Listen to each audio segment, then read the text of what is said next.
across the UK, on DAB+, on YouTube, on your mobile, and on your side.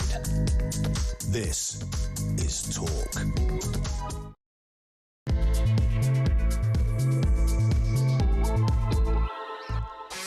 There you are. Good afternoon and welcome to Drive Time right here on Talk. I am your host, Kevin O'Sullivan, and I'll be with you for 3 powerhouse hours of news, views and topical debate. Get involved, get stuck in, get on the phone and call me on 0344 499 1000, or you can WhatsApp voice note me on the same number, and I promise to play your message out. It is Thursday, June the 18th. Here's what's coming up.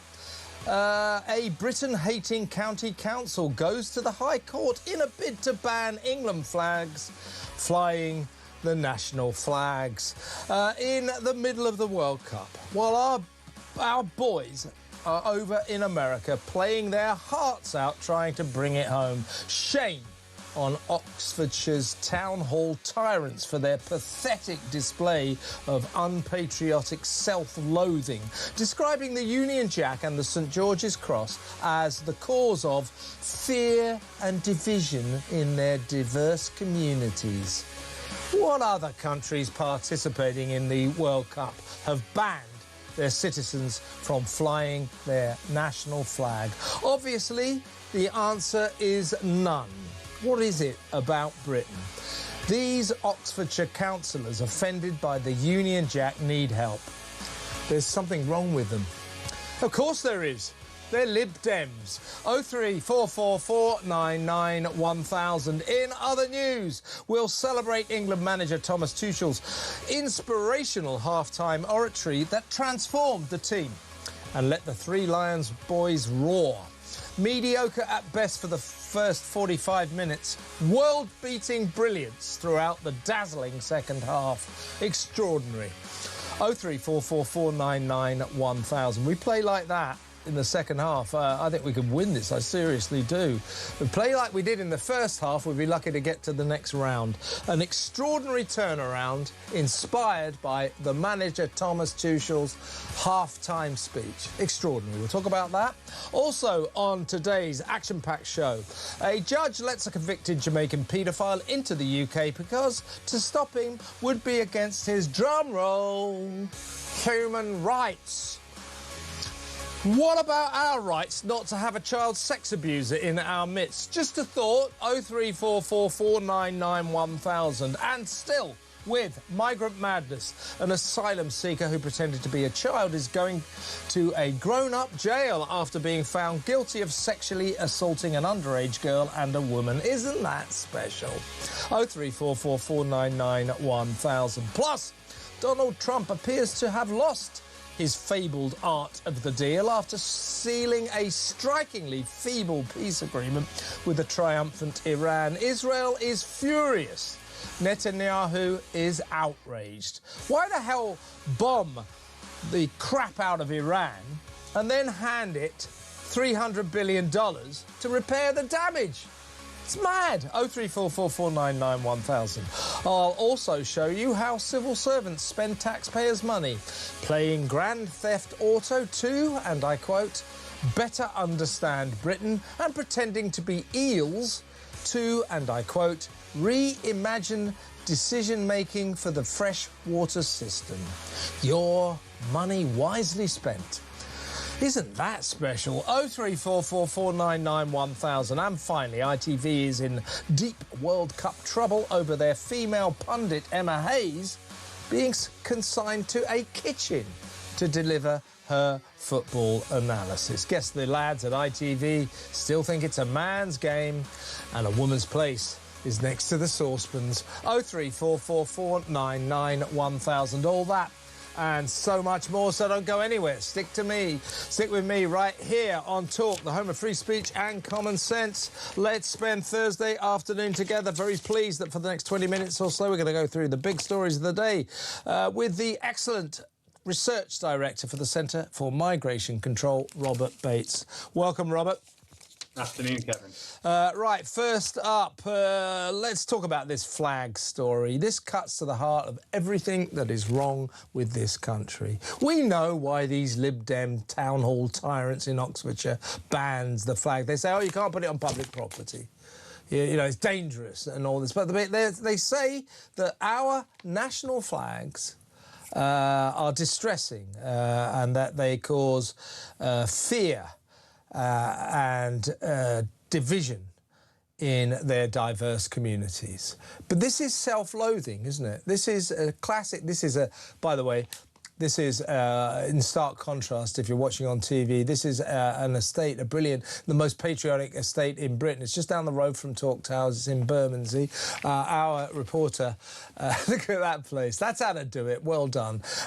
Samara Gill has been down there to talk to the brilliant people of that, the most patriotic estate in the country. But these people in Oxfordshire, it's just national self-loathing. It's shame over our historical, our glorious history, isn't it? It's pathetic. It's got to stop.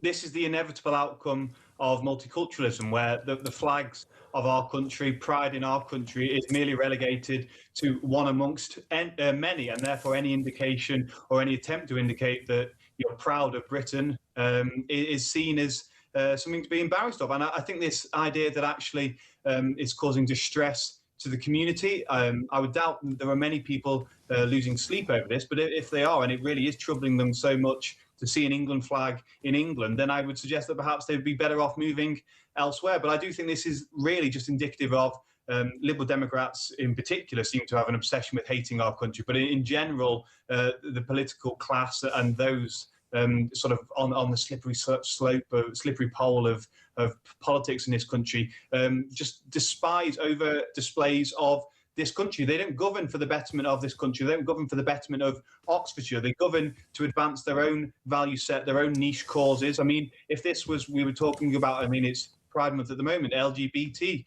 flag, there would be no call for it to be taken down. It would, of course, be celebrated. Anyone that suggested it should be taken down would be derided as transphobic or homophobic or so forth. But I think it's about time that we just had a bit of recognition that this is England, this is Britain, and therefore actually we should be proud of it. I mean, what is the other option apart from being proud of the country you live in? It's self-hatred is the only path that they seem to want to take us down. And they've been spurred into serious action going to the High Court by the World Cup. They really don't like the outpouring of national pride as our boys, the Three Lions England team, do their best over in America. They played like heroes last night, but this was really bad news for Oxford Council. The leader of the council, by the way, this is a Lib Dem councillor. So if you're watching, that cretin, Sir Ed Davey, the leader of the Lib Dems, is watching, you know, look at yourself. This is your council. If you think this is good for votes, Ed, I think you've got another thing coming. Council leader Tim Bearder said the application for an injunction to stop people flying the national flags, the St George's Cross and the Union Jack, said, this is what he said, it was about protecting our residents, our workforce and the values we stand for as a county. This activity is not about national pride or unity. Yes, it is, obviously. He went on to say, it is unlawful behaviour which has caused fear and division within our communities. What a pathetic little man. I mean, this is ridiculous. This is the kind of unlawful activity that the authorities choose to clamp down on. Nothing to do with, you know, county line gangs or anything like that. No, this is where the priorities of politicians go. I mean, Ed Davies has pretty much driven the Liberal Democrats onto the rocks. So I actually could imagine him rowing in behind this and not seeing this in any way a threat. But I just think that actually it's so pervasive now. We've got into this mindset of actually the only flags that should be flying in the UK, if you to take a leaf out of the Lib Dem or the Labour book, should be the Ukraine flag or the LGBT flag. Everything else, or the EU flag, you know, the blue thing with the yellow stars. They love that, don't they? Yeah. Of course, but where does this really end? Actually, is it sort of an inevitability that you know, England flags on houses start sort of? We saw the contempt, of course, Emily Thornberry even 10 years ago showed towards a house in Rochester flying the England flag. Where does this really end? Sort of people being reported for flying England flags out of their windows? I think it's absolutely ridiculous, and I just don't think actually we have any semblance of patriotism amongst any of the main three parties at this point. Yeah, think about it, Rob. You know, how many other countries participating in the World Cup now, that magnificent event over there in America, Canada and Mexico, how many other countries, nations have banned their citizens from flying their national flags during the World Cup? I mean, this is an extraordinary, unique shame for this country, isn't it?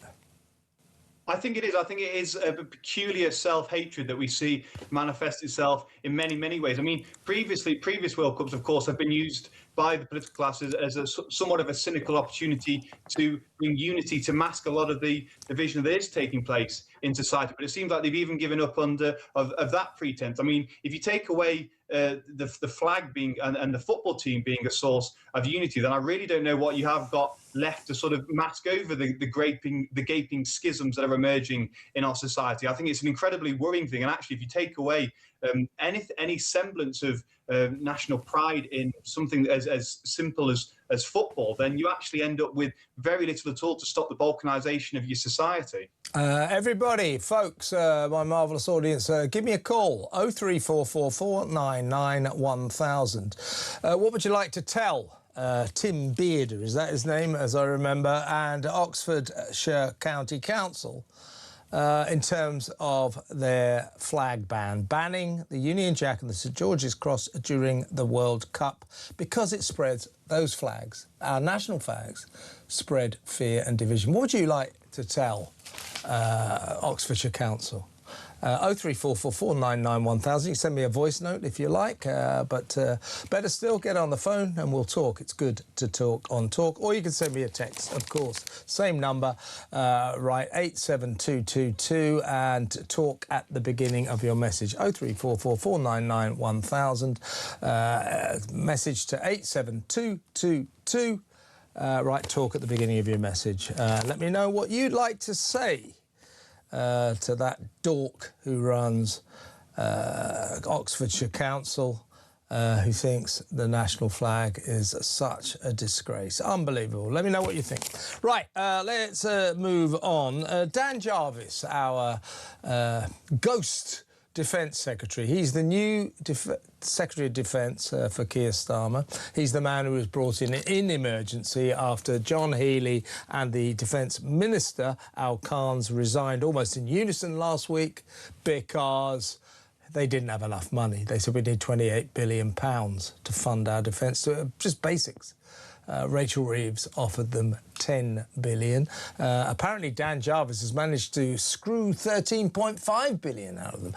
John Healey said $28 billion or this country is in danger. Dan Jarvis, who hasn't said a word since becoming Secretary of State for Defence, one of the great offices of state, didn't even say anything when a Russian warship opened fire, firing shots across the bow of a pensioner, a couple of pensioners sailing their boat off the coast of the Isle of Wight. He didn't even say anything then. Now he's gone off to a NATO meeting with all the other world leaders, all the other NATO leaders, about defence spending. But he's gone there utterly empty-handed. He's participating in the humiliation of this country. Well, the whole Labour government is, they know full well, as their former Defence Secretary said, they know full well they are endangering national security with their lacklustre approach to defence spending. And I think actually one of the roles that Britain has always traditionally played in NATO has been one to sort of cajole along those other nations that perhaps are a bit more reluctant to do what is necessary expenditure-wise when it comes to boosting the defences of Europe in particular. I think we've lost all moral standing on that front now, and this idea that actually we're going to be in any way relevant to NATO discussions whilst we have this Labour government in power is for the birds. I think, unfortunately, we'll be relegated to a second or third tier player in these discussions, a mere secondary consideration with no actual impact on any of the decision-making, any of the approaches or the stances. And it actually just really compounds our position into being either reliant on the United States or drifting more and more into the embrace of Europe's attempts to create its own defence structures as well. And that's an incredibly humiliating position for a country that used to run a lot of the world. And to be now completely reliant on either the United States or Europe is not in any way the role that Britain should be adopting. And it's unfortunate that it is really reaching a boil under a Labour government that will have no hesitation to continue down this track rather than actually doing anything that they have been told left, right and centre from anyone who knows anything about defence spending has made it very clear that you need to seriously increase and at least reach that 28 billion. They've not gone anywhere near that. And I don't know how many more warnings they do need that this is putting us in an incredibly dangerous situation. That Russian warship was a very, very clear test from Russia, and we failed it. We failed it. But it's humiliating, but it's dangerous for this nation. We are in danger because of this socialist government that won't spend money on defence, mainly because it spends £350 billion a year and rising on welfare, paying out benefits to people with acne and people who wet the bed. Amazing, isn't it? By the way, he speaks. He does talk. Dan Jarvis, everybody says he's a good guy, he's a military man and all that, but frankly, he's a patsy. That's what he's been brought in to do the government's bidding in letting us down when it comes to defence. Anyway, he's arrived in Brussels for this NATO conference on defence spending, and remarkably, he's actually said something. Here he is. It's a very good opportunity to make sure that we are doing everything that we can to support Ukraine in their fight against Putin's barbaric invasion. It's also an incredibly good opportunity to work with NATO allies to ensure that we're doing everything to enhance and improve the deterrence effect that NATO has had, a hugely important institution that has helped kept our country safe for 70 years now. And of course, we'll want to work very closely with our European allies in terms of our own collective security, both for Europe and for the United Kingdom. It is important work, and I'm going to get on with it, but I'm grateful to be here and grateful for the opportunity to serve. It's like through the looking glass, isn't it? I mean, this is just nonsense. This government is not keeping this country safe. It has abrogated its duty. It's been negligent in its first duty, and that is to keep the citizens of Great Britain safe. They're not doing that. Well, that was just a load of sort of spiel, a load of platitudes that we could have heard at any time over the last 5 years. I mean, given that we have just had a Russian warship firing shots in the English Channel, to keep talking about Ukraine rather than actually what needs to be done to improve our own security, it's almost as if he's pretending that we haven't had the fiasco of the last couple of weeks, where it's been laid in such stark terms that Britain is more exposed than it has been in any time over the last couple of centuries almost to nefarious attacks from other hostile states, just because we have had our defences run down. And of course, it isn't all on Labour. A lot of this was done by the last Conservative government, but it has reached a crisis point, almost indescribable crisis point under the Labour government, and they're just not doing what is necessary. As you say, the welfare bill continues to spiral. We continue with billions going into foreign aid. We continue to splurge billions on DEI or welfare to foreign nationals and stuff that doesn't need to be spent, the asylum budget. All of this could be redirected towards actually improving the national interest, but all of it is secondary and inconsequential expenditure when compared to actually keeping our country safe. But yet that all is taking priority. I think we've just got our priorities so askew in this country. I don't know how you actually go about recalibrating them at this point. Well, I think you get rid of this government. But listen, no mentions of any by-elections on the off chance that one might be happening today. Final question to you, Robert. But on the national political front, Keir Starmer is apparently in a state of terror amid fevered speculation that Crazy Ed Miliband, the Nut Zero secretary, will resign next week to pile the pressure on this guy in a bid to make way for, as I said, I don't want to go into details here, but for a more left-wing administration. This government's falling apart at the seams, isn't it? It absolutely is, and I think indicative of that fact is that we've got sort of Ed Miliband, this ridiculous politician that was rejected emphatically in 2015, now almost acting as a kind of kingmaker in whatever does come next in the next couple of weeks. I think we are heading most likely towards a very, very different Labour Party to the one that voters were promised in the general election, which was kind of trying to couch itself as just a centrist. At least we're not the Conservative Party. I think it's undoubtedly the case that if Ed Miliband is to be given a bigger role in whatever comes next, then we're going to see a massive lurch left with and done without any democratic mandate, any consent from the voters. And to have 3 years of crazed, ideologically driven nuttery ruling the roost is a ridiculous affront to everything that actually democracy is meant to stand for. And I think in the meantime, it will be driving this country into the ground even further. We're in the hands of irresponsible idiots, there's no doubt about it. Robert, fantastic to have you on the show. Thank you very much. That's Robert Bates, the Research Director at the Centre for Migration Control. Next up, we're going to talk about Tuchel's inspirational half-time speech, Thomas Tuchel. He transformed the team, let them roar. 3 Lions roared in the second half. In the first half, first 20 minutes, they were terrible. And Tuchel gave them a speech that absolutely transformed them. In the second half, if they play like that for the rest of the tournament, they could easily win. They were amazing. What did he say? And how important is that kind of motivational oratory? We'll talk about that next. Stay tuned.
Violence on the streets, there's no excuse for that, and if there are protests following this, I just hope that they remain non-violent. I mean, you can understand the community concerns after an attack like that. People were saying all around the world, that's what British people now think. Have a listen to Rob from yesterday. Morning, Jez. Well, yes, rightly, you shouldn't condone what happened. What else have people got to do? The political class are not listening.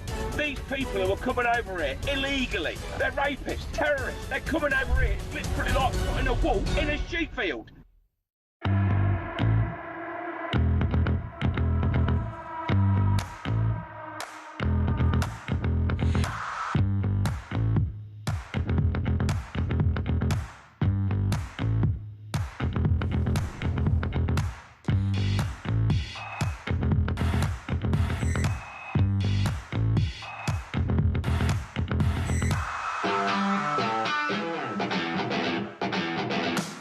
Across the UK, on DAB+, on YouTube, on your mobile, and on your side. This is Talk. Later on in the show, we're going to talk about ITV's World Cup coverage. Very good. They've got a fantastic studio overlooking Manhattan, Brooklyn Bridge. It's really great. Good pundits. Emma Hayes, female pundit, really good pundit, really good. So all the boys, the lads, the men, sitting around the main table discussing tactics and strategy and all that and post-match analysis. Cut to Emma. She's standing in a kitchen. What's that all about? It's like a woman's voice is in the kitchen. Do the guys at ITV still think it's a man's game? Unbelievable. Big sexism round about that. We'll talk about that later in the show. But back to the World Cup and England's amazing display last night. As I said just earlier, I mean, I watched the first 10, 15 minutes with a mounting sense of dismay. We were high-pressed into nothing. I mean, we just couldn't get out of the first 25 yards of the pitch.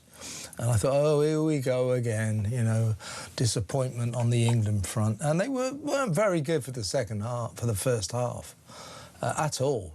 Croatia, I think I would give them the award for the first 45 minutes. Anyway, they came out in the second half, England, they were like a different team. They were astonishing.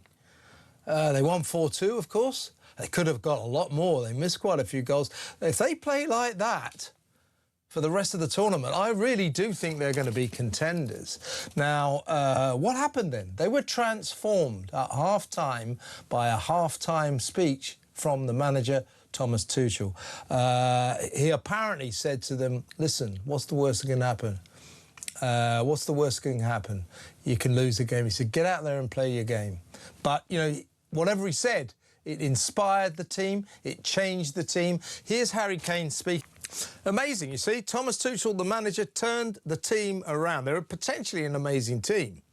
And they proved that in the second half. First half, absolute disaster. Let's talk to a clinical sports psychologist, Dr. Victor Thompson. Welcome to the show, Victor. I mean, this does prove that, in my view, that an inspirational speech at half-time can completely change a team. That's what won us the game, Thomas Tuchel at half-time. How important is that kind of oratory to get a team playing up to their full potential? I think that oratory, that messaging is very important because all the players know it's an important occasion. And if they're feeling tight, if they're feeling stressed, if they're concerned about how they will be judged, they're going to be playing in a risk-averse way and, you know, passing the ball back to the goalie a little bit too much, not taking the risks. And then at halftime, it sounds like Tuchel's speech and some of those really good elements to unshackle, unleash, go for things. I believe in you, be brave. That then you feel like you can take some risks and the risks aren't going to cost you a lot and it's time to go for it. Yeah, in half-time, it's a sort of a World Cup thing. You have an interview, a TV interview with one of the team managers, and a guy called Anthony Barrow, who's he's one of our assistant managers. He gave an interview to the TV, to ITV, and man, I mean, he really laid into them. This is half-time. He said, no, we were nervous, we were pinned back, we weren't playing to it. You know, he was almost, you could see he was furious. Meanwhile, while he's on telly, Thomas Tuchel's in the dressing room, in the changing room, changing that team. And I think that element that Harry Kane was talking about is very interesting. To just tell what's the worst that can happen? You lose a game. Get out there and play to your potential. That must have been the tenor of what he told the players. Yeah, I guess I would probably emphasise a bit less what's the worst that could happen, because you get a lot of criticism. You could be dropped by the team, you could bomb out of the pool stage of the World Cup. It's about, like, what can we achieve? What is this opportunity? And I believe in you, and we're in it together. You can do it. So it's more that approach, I think, and yeah, unleashing them to go and do their thing. And why is it, Victor, that you get this, particularly in individual sports like tennis and golf, that brilliant players, you know, the best players in the world can go out one week and prove to us that they're sensational. Someone like, McIlroy or someone like that, you know, can go out there and go, oh my God, look at that player, he can't be beaten. The next week, he'll play like crap. So why is it that sports players, sportsmen, and, you know, in England's case, the England team, why is it they go out there so often and don't play to their potential? Is it nerves? What is it? It can be, and of course in a team environment the group dynamic is very important. So if the group is supportive, if it's encouraging, if it's believing, if the vibe is good, that's great. But if the group is nervous, then you feed off that nerves as well, and you become more tentative and more nervous too.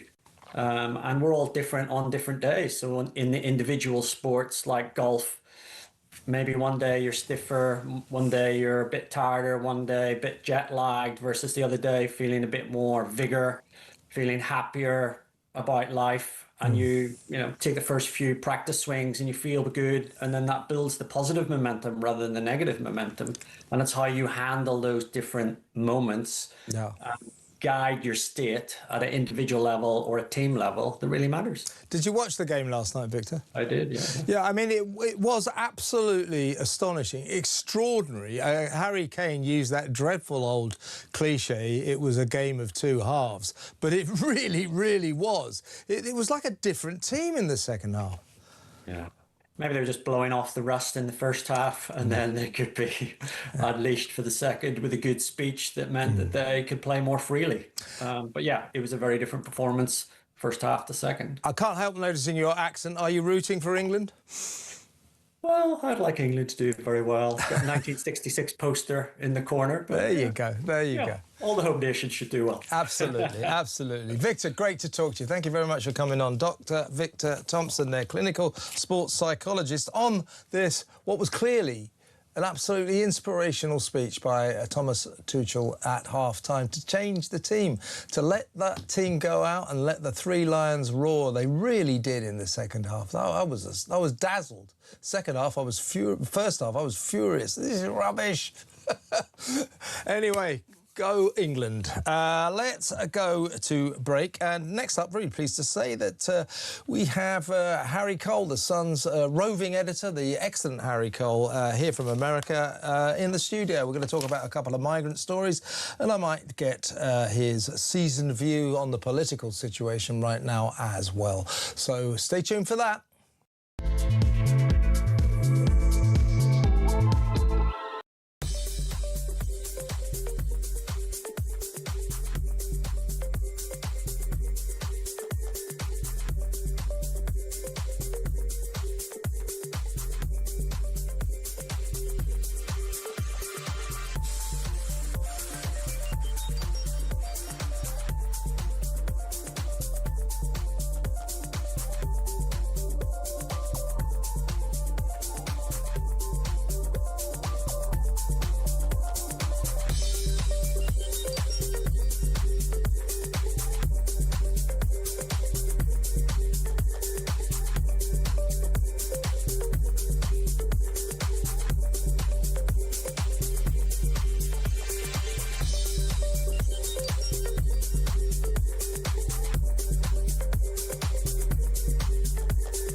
Across the UK, on DAB+, on YouTube, on your mobile, and on your side.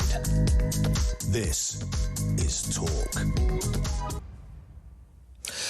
Welcome back. Harry Cole is in the studio, and first of all, let's talk about a couple of migrant stories. We'll get on to politics in a minute, but you know, things may come and things may go, but the migrant crisis goes on forever. On and on. So and on. bubbling away in the background. Indeed. A judge granted a convicted Jamaican paedophile the right to enter Britain because barring him would, of course, breach his human rights. What about our human rights not to have a child sex abuser in our midst? I mean, it's astonishing. I mean, and the more you read these things, and it's almost daily now. And you know, this is legal migration, and then that ignores the sort of illegal migration. But you know what's been really fascinating? I've been in the States, as you know, again for coming on a year now, and I come back periodically, and I speak to people I don't normally see, and well, you know, even the best of us have some what we would describe as lefty pinko mates, right? Yeah, I don't know. Actually, I've got a lot. But it's really interesting to see how the sort of the mood and narrative has shifted when you don't see someone, you don't see your friends a lot, right? And actually, things like these stories, and it's just so ridiculous that even kind of people that think they're quite right on and moderate are sort of awoke almost to this, and that, I mean, it's going to have to be some form of sea change, and whether it's reform or whether it's the Tories or whether it's a new Prime Minister, if they don't, the disconnect between the public and the political class on this stuff, and the judges, and the legal side. The judges are ridiculous. And normal, you know, hard This goes against Harry. This goes against common. This goes against common exactly. sense. So this guy's called O'Neill Spence. He was jailed in the United States, Florida, I think, for sexually abusing a 15-year-old girl. And when he turned up here, it was his human rights that trumped our right not to have him in our midst, thanks to this ludicrous judge. Let me run another case by you as well. It's gonna I feel like you've got some crackers up your sleeve. Well, yeah, got some really good ones.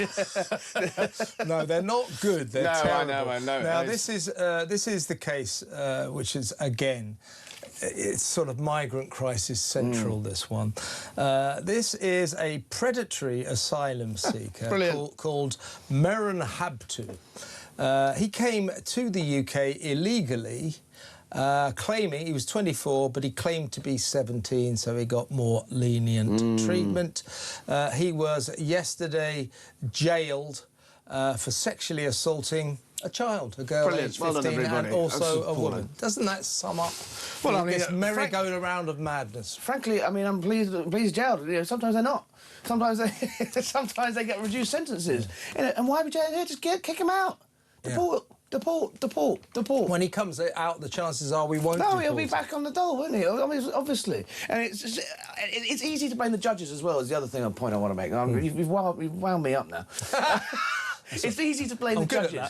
And I don't doubt that a lot of the judges are, you know, your sort of progressive, metropolitan, liberal elitists, you know, old school types. Guardian readers. Guardian reading lefties. We all know them. And I don't doubt that a lot of them are that. But it is a bit of a cop-out because the politicians could change these laws. The politicians write the laws, the judges interpret them, and they're doing it within a framework which is clearly mental. So when you see the politicians blaming the judges and saying it's outrageous that the legal establishment done X, Y, Z, and we've just heard about, they're passing the buck. Leave the ECHR. That's the easiest way of doing it. You know what? The world won't end. Exactly right. Now, you'll know this, broadcasting rules. We can't mention that by-election that's going on today, or indeed anyone who is participating. Which I suspect comes as a relief. The people that make it means I don't have to read that bloody list. I had to do it 3 times yesterday. No, seriously though, we can talk about the machinations going on in Westminster, but perhaps omit one particular name. But Keir Starmer is apparently terrified amid fevered speculation that crazy Ed Miliband, the Net Zero secretary, could be set to resign next week. Yeah, I mean, it's clear, and it's been clear for a while, that Ed Miliband is on sort of manoeuvres, whether they are on for his behalf or perhaps on, you know, for him or on behalf of someone else.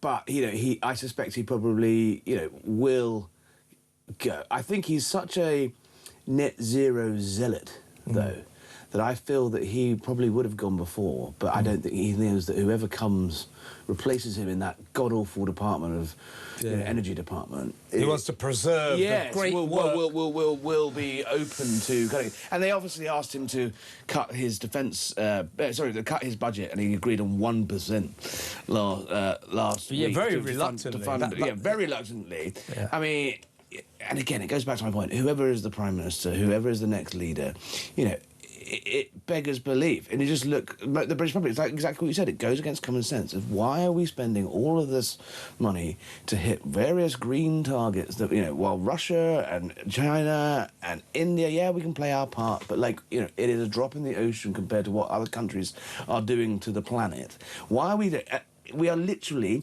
underfunding our military at a time of massive geopolitical uncertainty to basically be, you know, international do-gooders. Yeah. Well, we got rid of we got rid of the. You know, this is why we got rid of the. You know, the vastly bloated DFID budget, and then moved that into defence. This is the next obvious place where you need a big old pot of money. Is, you know, get rid of the, like, you know, international. You know, so we can go fly around the world, fly around the world, and look good at summits that no one cares about. It's just... we have the wrong... You really wound me up today, Kim. I know. Well, let's keep going.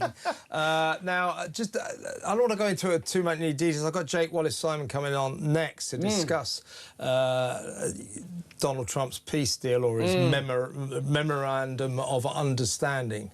So it's 60 days. They'll discuss all these proposals, but in the meantime, it's a cessation of hostilities, obviously. Now, Now, J.D. Vance, you know what, basically the deal, I don't need to go into details, but the deal does depend on Israel and Hezbollah not bombing the crap out of each other. Now, Israel is furious. Netanyahu is outraged.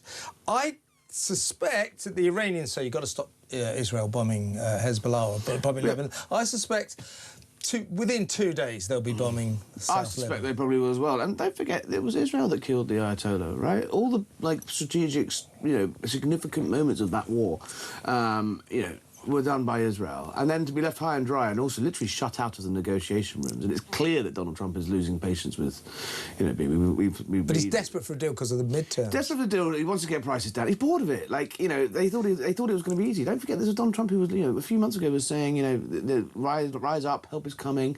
This is a once in a generation lifetime once in a lifetime chance for regime change. And now he's saying, we have regime change, but the Mad Mullahs still look a lot like the Mad Mullahs to me. What did you make of it? So he's, that signature that he does. So he did this at the Palace of Versailles, the Treaty of Versailles. He was having dinner with Macron. I thought they were going to sign it tomorrow in Switzerland, but he signed it there. And as soon as he finished signing it, he went, "Oil prices are up." I mean, it's just one thing. One of the real strengths in the Republicans' argument at the beginning of this year, if you go back to January, was Americans are paying significantly less for their petrol. I mean, I was in Mississippi late last year, and I found a gas station, as they call it. And they obviously sell it by the gallon, but the back of fag packet maths that I did worked out it was about 21p, 21 pence a gallon, like $3 a gallon. And you think, we're paying, we're paying tax and well, you know this, and they need and prices. So gas prices have gone up, oil prices have gone up. I mean, they're still not as expensive as here, but it is a country as vast in scale of America. You cannot be fully comprehended until you see it. Quite how much Americans rely on their cars. Yeah, and also beer and gas, as they call it, petrol, they are sacred in American politics. If only our politicians held the same view. Exactly, if only our politicians weren't putting, fuel duty on, what was it, like 51 pence a tax a litre, is it? 57.5 pence, just in tax litre. Anyway, I digress. But, I mean, you cannot underestimate the importance of getting of gas prices down. And so, frankly, he's done it. He tried to kill the Ayatollah. They killed one of them. We've now got the gay Ayatollah, apparently. No one knows whether he's in a coma or he's alive. They lost him at some point last week. He appears to have still be in charge. So the regime has changed, but it's not regime. And I think you cannot. I personally think that the Iranian people would have been led up a little bit of a garden path on this, told help was coming. Well, help came in a form, but that's politics, right? Politics trumps geopolitics. Exactly. I don't think Trump's going to get away with this. I don't think it'll last very long. It's a bad deal for Israel, to say the least. So you're in Mississippi. I was once in the boomed backwaters of Mississippi. Yeah. And I was driving a car through that state, a BMW, and I'd run out of gas. I was very close to being empty. I was with a photographer, and we're going, "Oh my God, we're going to run out of gas." This is backcountry. We're in the middle of these bayous in the middle of nowhere, and we find a gas station, and it's closed. And it's Tuesday. It's about 11 a.m. I go, "Why is the gas station closed?" And an old lady kind of walks past. And I said, "Excuse me, ma'am, but why, why, I need to get some gas, and it's 11 a.m. and the gas station isn't open. And she, why isn't it open at 11 a.m? And she went, "Well, around these parts, that don't make no never mind." Welcome to Mississippi. Yeah, great place. Great place. And you know what? Now, per capita, has a bigger GDP. Mississippi is richer than Is that right? Is that right? It's a great state. It was the poorest state, now the second poorest state in America, but it's still richer than Britain. Unbelievable. Yeah. Harry, great to have you in the studio. How long are you Great here to see for? you. I'm here for a couple of weeks. Well, let's get you in again very soon. Always a pleasure, mate. Always I overslept for Jeremy Kyle this morning, so I think I probably owe him one. Good move. Harry Cole, editor-at-large for the Sun newspaper in the studio here. Next up, as I said, we're going to talk to Jake Wallace-Simon, get his view on this deal that has enraged Israel and outraged the Prime Minister, Benjamin Netanyahu. That next, stick around.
Violence on the streets, there's no excuse for that, and if there are protests following this, I just hope that they remain non-violent. I mean, you can understand the community concerns after an attack like that. People were saying all around the world, that's what British people now think. Have a listen to Rob from yesterday. Morning, Jez. Well, yes, rightly, you shouldn't condone what happened. What else have people got to do? The political class are not listening. These people who are coming over here illegally, they're rapists, terrorists. They're coming over here, it's literally like putting a wall in a sheep field.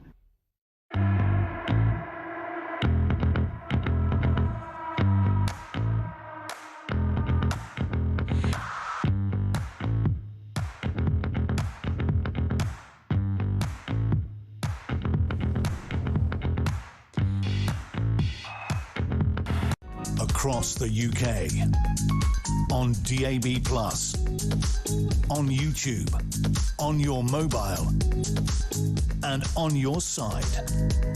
This is Talk.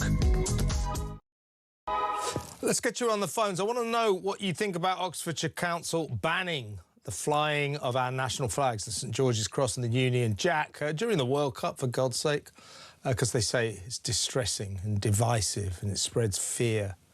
What do you think about that? Also, what on earth is the judge doing letting a convicted Jamaican paedophile into Britain because to stop him would be to abuse his human rights? What about our human right not to have a convicted child sex abuser in our midst? 0344 499 1000. Let's now talk about Donald Trump, in my view, losing the art of the deal with this dreadful peace agreement on Iran. Let's talk to Jewish author and columnist Jake Wallace-Simons. Jake, thanks for joining us. I mean, this deal is garbage, isn't it? I mean, Iran, why bomb the hell out of Iran for several months and then give it $300 billion to rebuild, to repair the damage? Why is America abandoning its long-standing policy of not allowing Iran to have ballistic long-range missiles? It's now allowed to have them. The deal, this is hopeless. Iran can't believe its luck. Israel and Netanyahu are furious. You must be too. Yeah, I mean, I think the only way to describe this is as a catastrophic, historic debacle and humiliating defeat for the US. This is the most disgraceful chapter in American history, I think, that any of us can remember since perhaps the Iraq War, even the Vietnam War. And Donald Trump, his incompetence, I'm afraid, lies behind it. I mean, look, full marks to him for having the courage to do what needed to be done. Iran had been stringing along the West for decades, taking the mickey while, making agreements to our face and pursuing our own destruction at the same time. The only way to overcome the Iranian threat was to show force and to force it to submit. But the campaign was carried out by Donald Trump, based, it seems, on his gut instinct rather than the advice of the Joint Chiefs or other military advisors. And as a result, he made that atrocious error right at the beginning of not securing the Strait of Hormuz. He then canned the plan to allow Kurdish ground forces to help fight the regime. He gave up on that after being lobbied by the Islamist leader of Turkey, Erdogan, and then commenced to negotiate with Iran during a ceasefire while not dropping bombs on them. I mean, if you want to have effective negotiations, keep attacking while you're talking so that you've got the pressure on them to get what you want rather than agree to cease hostilities and then come to a deal. I mean, it feels to me as if it's a bit like someone goes into your house and takes your family hostage, and you storm in, punch them in the mouth, and then they grab you by the balls. We can say that on TV, can't we? Yes, you can. Yeah. And you start crying, pay their dental bills, and agree to go away and never to come and attack them again, leaving your family hostage. I mean, that's really what Donald Trump has done. You just know that Marco Rubio and J.D. Vance, serious politicians, they cannot be happy about Trump saying, we've changed our minds, Iran can have long-distance ballistic missiles. I know America and Israel are very closely linked, very serious allies, and America is very much at the heart of Israel defence. But America's got no right to make a pledge on Israel's part, a promise on Israel's part that it won't bomb Hezbollah in Lebanon. They've got no right to do that. I mean, Netanyahu is in a state of absolute rage. Israel has been trampled all over in this deal. Yeah, I mean, Hezbollah have been firing on Israeli civilians during these talks. Israeli civilians. Now, what is Israel supposed to do? I mean, I know we haven't had our civilians attacked in this way for many, many decades indeed. But just imagine, if you can, that were to happen to Britain. A jihadi group in Wales were to shoot missiles over the border on London or Manchester or Birmingham or wherever. And then the president of the US says, no, don't respond. I mean, clearly that will just encourage them, give them the message that you can shoot as many missiles as you want and Donald Trump will have your back. It's absolutely lamentable. Israel has got to look after its own national security. Hezbollah is one of many groups committed to Israel's destruction. It is funded almost entirely by the Iranian regime to the tune of about $1 billion a year. And now Donald Trump is poised to unleash more than $300 billion. Yeah. Much more than that, actually. To repair the damage that he's inflicted on Iran. It doesn't make any sense at all. Also, Jake, as part of this deal, America has agreed to lift all economic sanctions on Iran. Iran, with $300 billion, should be stressed, by the way, that $300 billion is coming from the Gulf states, Saudi Arabia, already talking about helping Iran build a new oil refinery, that kind of thing. But with no economic sanctions, $300 billion, Iran is going to build itself right up to a very powerful state very, very quickly. And by the way, the only thing that this deal amounts to is a reiteration. They actually use that word in the Memorandum of Understanding, a reiteration of Israel's promise not to develop or procure a nuclear weapon. Well, that was already in place. So Iran, and it's allowed to keep its enriched uranium deposits, so it can keep all of that. It will start rebuilding, won't it? Yeah, I mean, if you think back to the Obama deal, the JCPOA that was signed in 2015, at the time, Donald Trump lambasted it as a weak deal. And one of the main problems with it was that it released huge amounts of sanctions money into Iranian coffers, allowing Iran to build up its proxy militia overseas. And of course, that was during the Syrian civil war. Hezbollah were involved in that. You know, cash is the lifeblood of this regime in Iran, not to support its own people and its own economy, but to fund its own belligerence overseas against Israel and against the West. We've had, you know, more than 20 foiled terror attacks on our own shores here in Britain, funded by the Iranian state, and that will continue with money coming effectively from the American taxpayer. Really, we are all in far more danger as a result of this pathetic weak deal that Donald Trump has done. And he needs it because he's got the midterms coming up. He needs to get out of this war that's not doing him any good at all. But what's your gut instinct, Jake? My feeling is that Hezbollah will probably want to keep hostilities going, and Israel, to its credit, is not going to put up with that. I don't think that this promise on the part of Donald Trump that Hezbollah and Israel will stop hostilities will last more than a couple of days. Yeah, I mean, I think that, the credit to the Iranians should be due for their cunning and in the way they've manipulated Trump. I mean, they really played a... Because they know he's desperate, that's why. They know he's desperate because they played the Hormuz card, which he failed to plan for, which was an error of historic proportions. And then they successfully linked the hostilities in Lebanon against Hezbollah to the deal they're trying to do with America. That was a genius move, because then all they needed to do was that when the deal was nearing completion, Hezbollah kept attacking Israel, provoking Israel to respond, frustrating Donald Trump, thinking that Netanyahu's trying to destroy the deal he's trying to do with Iran. And then we've seen escalating rhetoric from Trump against Netanyahu, calling him effing crazy and having no effing judgment. So he gets a little excited sometimes. How pathetic. So the Iranians have successfully driven a wedge between Israel and its most important ally.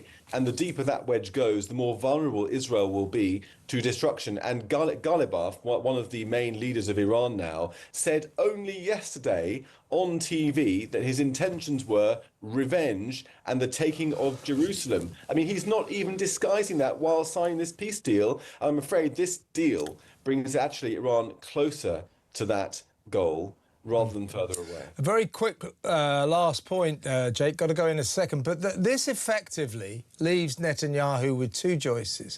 One is to buckle and be humiliated by accepting this feeble deal which tramples all over Israel's interests, or two, to defy Donald Trump and carry on bombing Hezbollah. I suspect he'll go for the latter. Yeah, I think he's really, like you say, caught between a rock and a hard place. I mean, Israeli troops are losing their lives in Lebanon at the moment and are unable to respond because of Donald J. Trump, unable to respond properly and even defend themselves, let alone go on the offensive. I think ultimately Netanyahu is going to have to put the security needs of his own people first, as anybody else would do. That's the spirit of Israel. They always say they want to defend themselves by themselves and that they were not created to teach manners to their enemies. But sadly, that's going to include Donald Trump. Absolutely. Good to talk to you, Jake. A very, very bad deal, but good to have you on the show. Isabel Oakeshott next. Stay tuned.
Across the UK, on DAB+, on YouTube, on your mobile, and on your side. This is Talk.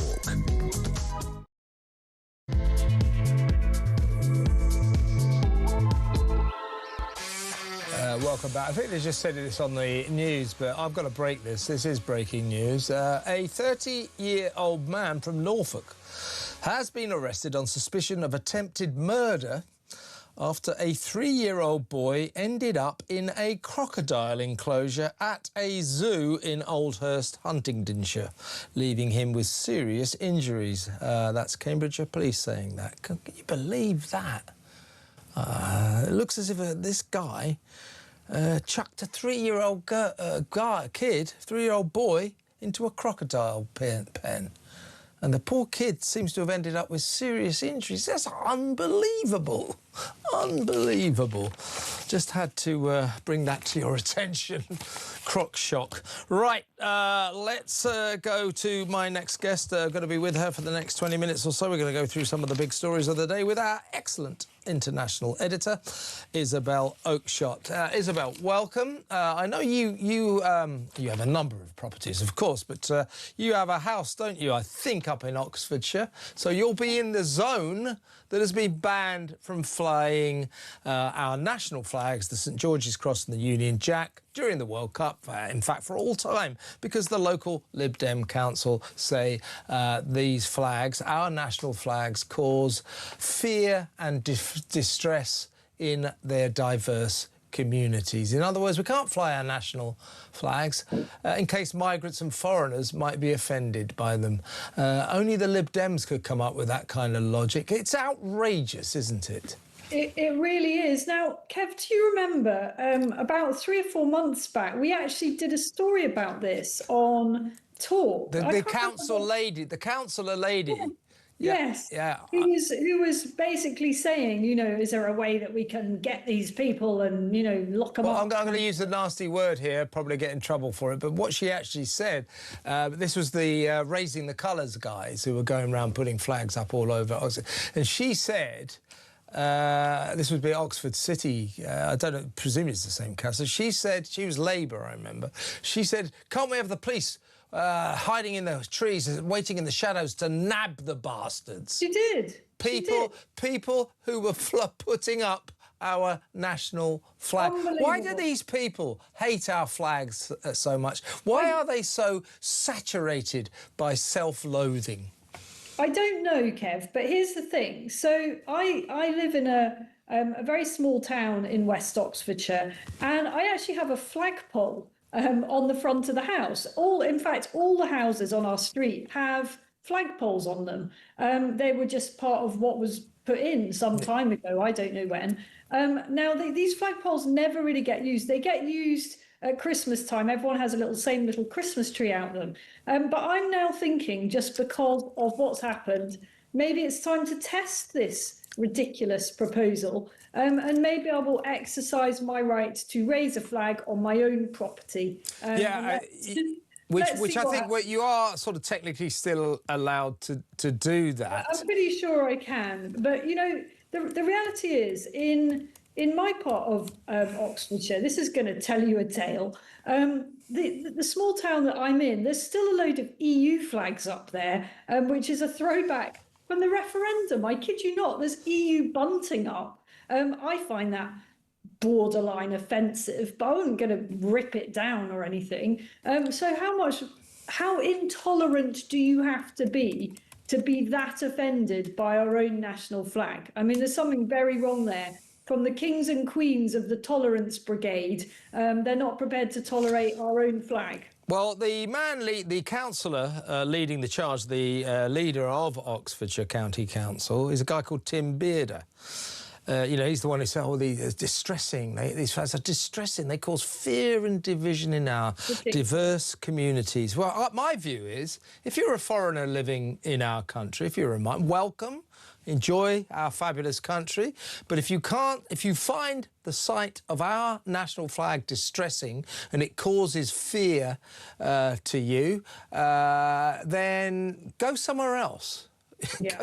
go to another country, because we reserve the right to fly our national flag like every other nation. How many other countries in the World Cup, participating in the World Cup, do you think? How many other nations have banned their citizens from flying their national flag during the World Cup? This is our national insanity, isn't it?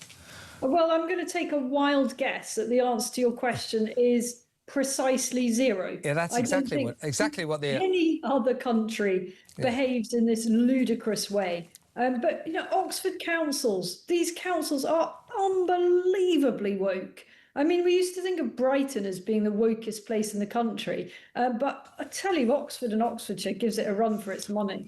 So Councillor Tim Bearder is entitled to his views, so is the Lib Dem Council, I suppose.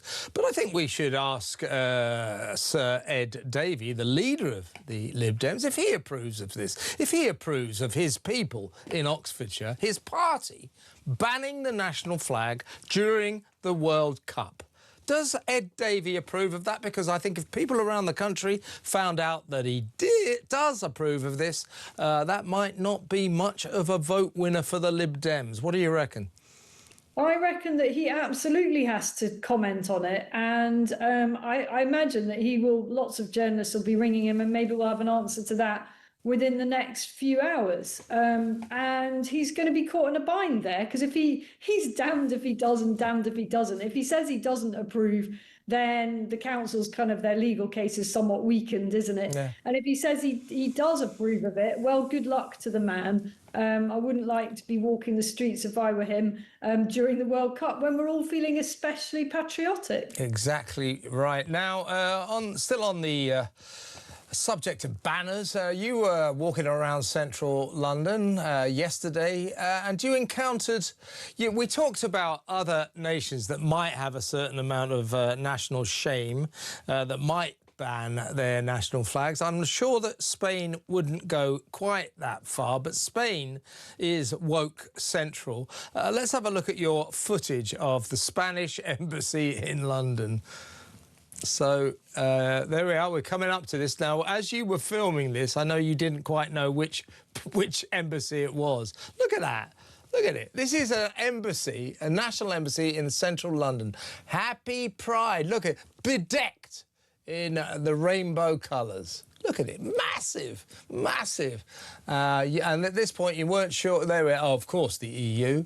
You weren't sure which embassy it was, and then you finally came across the placard. What a surprise! It's woke lefty Spain.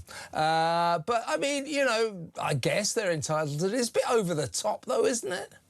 Just before people start calling in saying the international editor doesn't know the Spanish flag, it was kind of behind the EU flag from where I was coming from.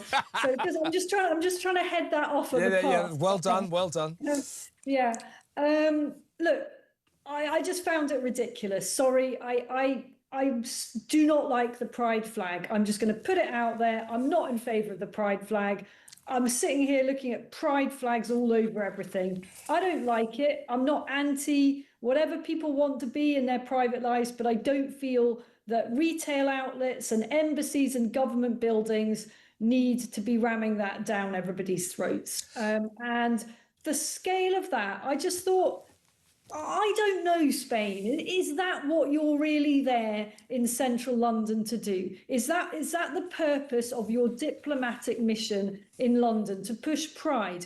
I'm struggling to see the diplomatic relevance of it, really. I would suggest that an embassy of a foreign country, out of a courtesy for the host nation, in this case Britain, should stay strictly politically neutral on all issues. This is political. Well, I also wondered about neighbouring embassies. I mean, I was literally just passing. This wasn't some kind of investigation. No, I know. But of course, there are embassies nearby that won't be so keen on Pride and probably share my view.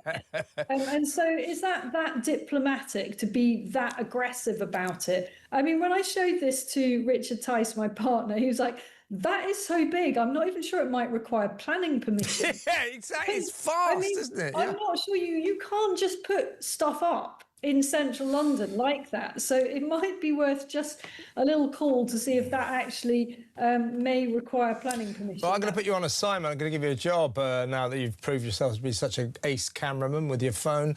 I want you to go to the Iranian embassy, see if they've got any Pride Iranian, rainbow colours all over the Iranian embassy. What do you reckon? I reckon that none of the Middle Eastern.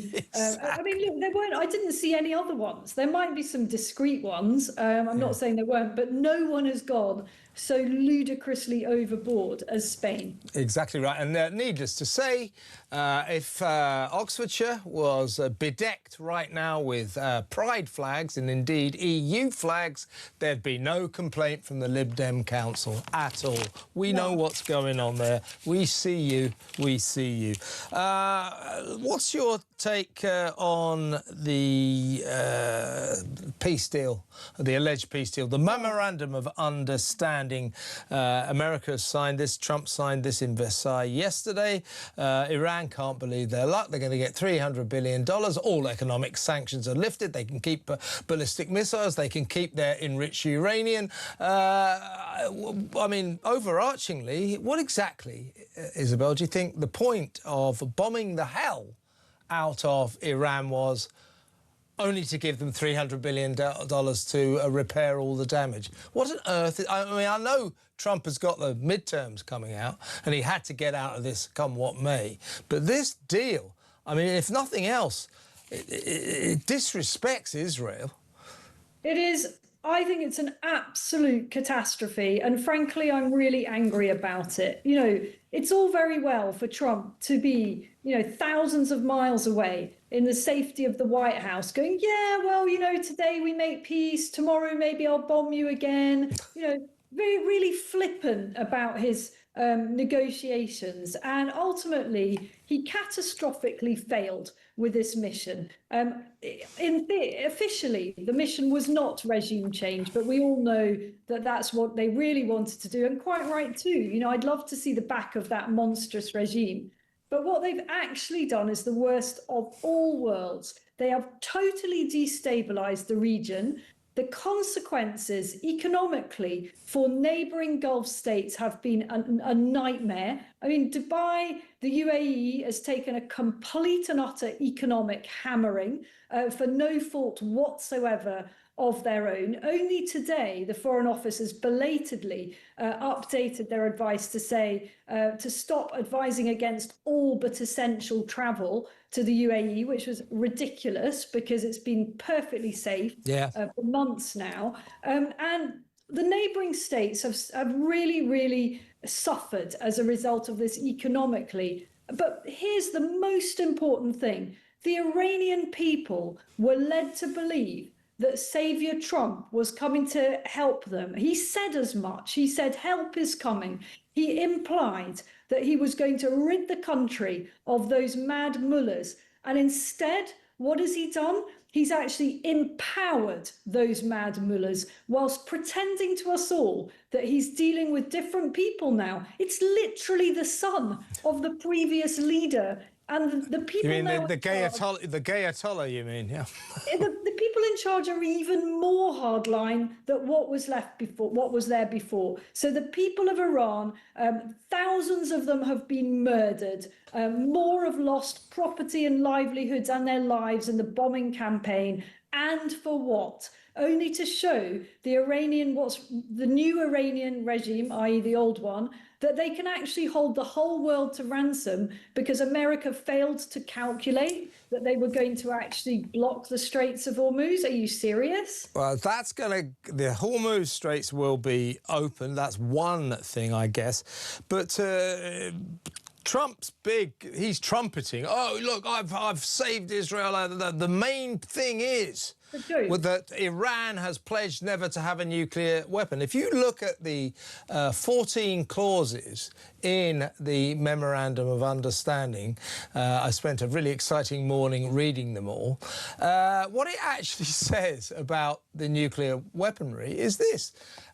Iran reiterates its promise not to develop or procure nuclear weapons. So it was already there. It reiterates what it had already promised. That basically is the only American achievement here. So what they've achieved is a reiteration of what was always there. Netanyahu and Israel are seethingly furious, and they've been ordered under this agreement without being consulted, without being involved, not to bomb Hezbollah, and Hezbollah's been ordered not to bomb Israel. I think that'll last about 2 days. Netanyahu is absolutely outraged by this. Well, I just don't blame him because, as I say, so far from being disempowered, that mad, horrendous, murdering regime, a regime that cut the hair off the bodies of the women it had murdered and tried to export it to Armenia to be sold to the West, tresses of hair. That's how they were harvesting organs and everything. I mean, they are monsters, these people. They are now empowered because the Americans failed to take them out and they withstood it. They stood up to it and there they are now, God knows, probably forevermore. That's certainly how it feels. And as for we're reiterating our promise not to develop a nuclear weapon, well, they would say that, wouldn't they? Yeah. By the way, they're allowed to keep their enriched uranium, and they're also long-standing, forever. This has been America's policy. Not only can Iran not have nuclear weapons, it can also not have long-range ballistic missiles. Trump has overturned that. They can now have, with American approval, long-range ballistic missiles. And he said, I can hardly let Saudi Arabia have long-range ballistic missiles and not let Iran have them. First of all, it's none of your business what weapons Saudi Arabia have got. And yes, you can. We can just ban Iran. That's the idea, Donald. Look, you and I, certainly I'm a big fan of Donald Trump. I've supported him. I've supported him through and through. But I cannot in all conscience say anything else than this deal is a disaster. It's a humiliation for America. It's a tragedy for Israel and a triumph for Iran. That's it, isn't it? That is it. And, you know, the Gulf states, the GCC will be absolutely furious too, because they have paid a colossal price. And the repercussions of this will take many, many years to stabilise. You know, relationships between different Gulf countries have been changed forever. Maybe some good has come out of it. Maybe Iran's nuclear development capability has been set back. But not if they get 300 billion. Look, I just don't think any of this is going to stand the test of time. As you say, Israel is hardly going to go, oh, OK, then that's fine. We're all going to just go back to doing whatever it was we did before this all started. This will carry on, I'm sure. I hope that it doesn't spill over into the wider region, allowing the wider region to just get back to normality. But the idea that this is some kind of peace in our times, great victory, it's not. It is a humiliating sellout by Donald Trump. He's blinked, he got scared, he freaked out because he's got the midterms coming up. Yeah. And then the Iranians knew that, Isabel. They always knew they had that Trump card, if I can put it that way, that this man was desperate for a deal. And he got a deal, but it's a terrible, terrible deal. It's left Netanyahu, I was just talking to Jake Wallace-Simons, said the same thing. It's left Netanyahu with two choices. One, he allows himself to be, or Israel to be trampled over in a deal that absolutely ignores the defence of Israel and its self-respect, to be honest with you, or he countermarches demands what Donald Trump has said and bombs Hezbollah if he feels like it. I think we know which direction he will go in. I think we do. Yeah, this peace deal, be lucky to last 48 hours, if you ask me. Isabel, fantastic to have you on the show, as always. That's Isabel Oakeshott, our international editor. Next up, we're going to go to the most patriotic, or we've got Oxfordshire Council, very unpatriotic council banning our national flags. We are going to go next to the most patriotic estate in all of England, in all of Britain. It's in Bermondsey, just a mile or so away from Talk Towers. Samara Gill, our ace reporter, has been there to talk to the people in this estate. We'll show you pictures if you're watching on YouTube. I mean, you can hardly see the building for St George's flags. My kind of estate. We'll talk about that next. Stay tuned.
Violence on the streets, there's no excuse for that, and if there are protests following this, I just hope that they remain non-violent. I mean, you can understand the community concerns after an attack like that. People were saying all around the world, that's what British people now think. Have a listen to Rob from yesterday. Morning, Jez. Well, yes, rightly, you shouldn't condone what happened. What else have people got to do? The political class are not listening. These people who are coming over here illegally, they're rapists, terrorists. They're coming over here. It's literally like putting a wall in a sheep field.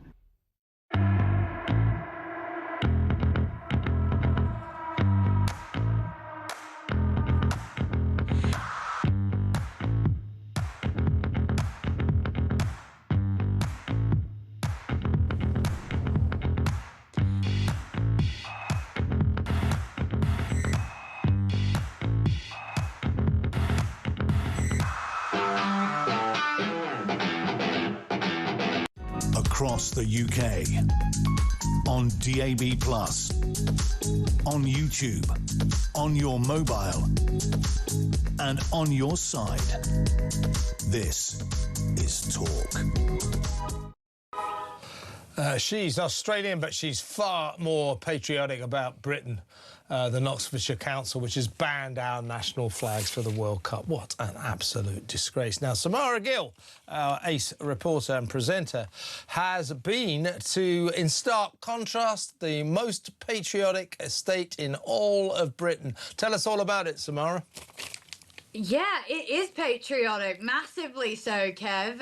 It is the Kirby Estate. It's over in Bermondsey, just a couple of stops away from Look at that, it's amazing.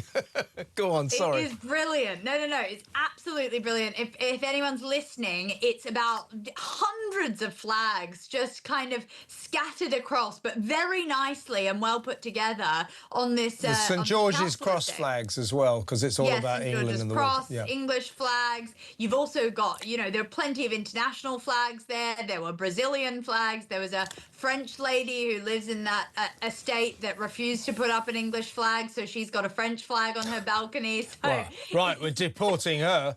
Yeah, exactly. What's she doing living off the system, Kev? Anyway, it's just let me show you a clip of Geraldine, who is the woman behind it all. She's the one who organised this whole thing. What would you say to those that find this flag behind us divisive? Well, the thing is, it's the flag of England, and if it's used in the right way, it's fine. We don't get into politics on here. We literally just do it for the football, and that's always what it's been about. We don't get into like the political side of things. That's not us at all, because politics shouldn't be brought into football, as far as I'm concerned.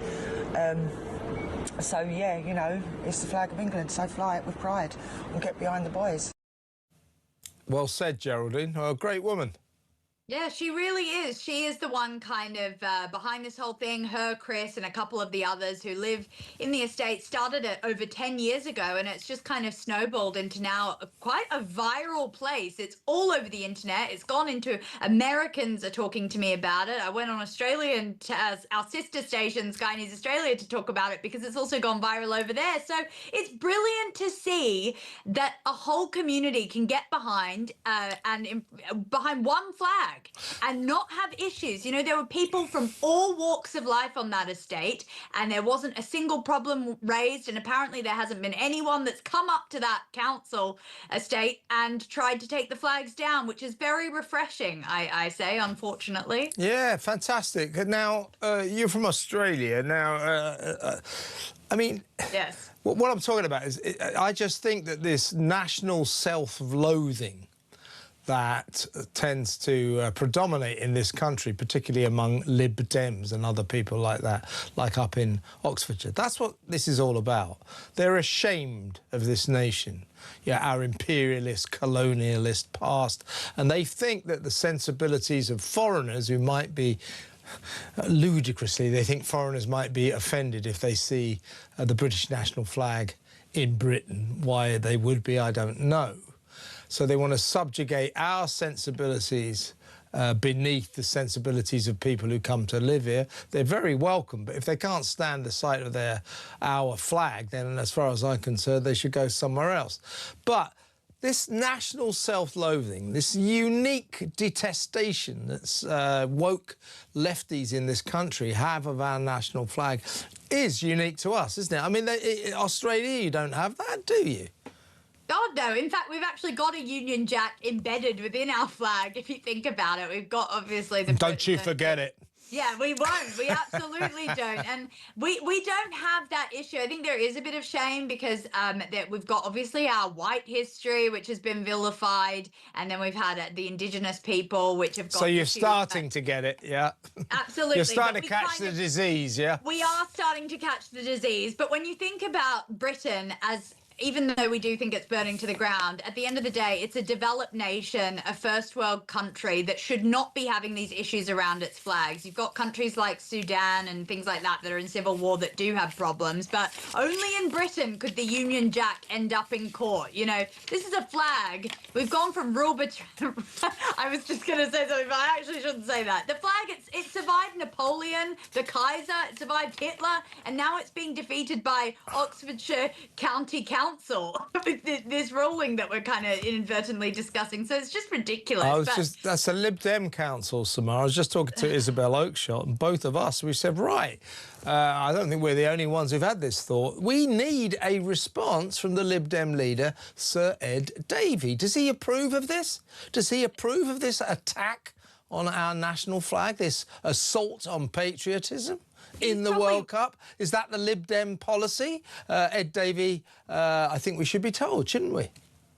Really good point, but I think Ed Davey's probably doing backflips on a lilo in a lake somewhere. He'll be water surfing somewhere, won't he? Yeah, he'll be lathering up and something we just falling off a paddleboard and thinking it's hilarious. Yeah, he's honestly he doesn't get hated on enough, in my opinion. But it does by me, if that's any help. Well, you mentioned a good point though about you know, the foreigners being upset about the flag and how these county councils think that that's what needs to be protected. I've got a good clip in the Kirby estate, which I guess we'll play now, which is me asking foreign people what they thought about this great display of patriotism. How you feel about all the flags? Yeah, but let's speak English. Oh, you can't? Let's speak English.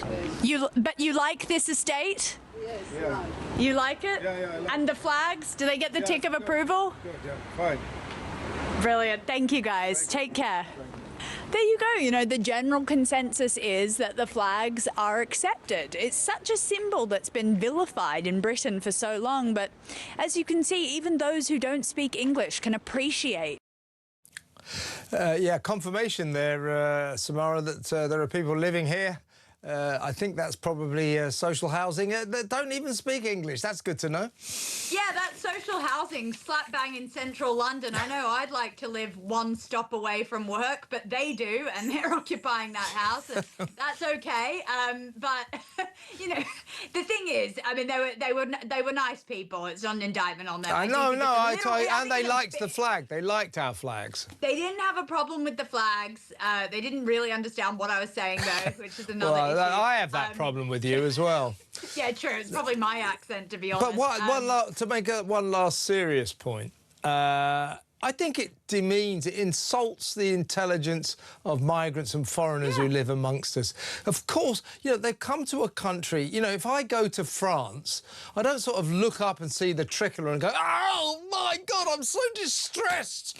You know, when you're in a country, to see that country's national flag, no one's going to get distressed by that. It demeans our foreign friends, our migrant friends, our asylum seeker friends, and it insults their intelligence. It's pathetic, isn't it?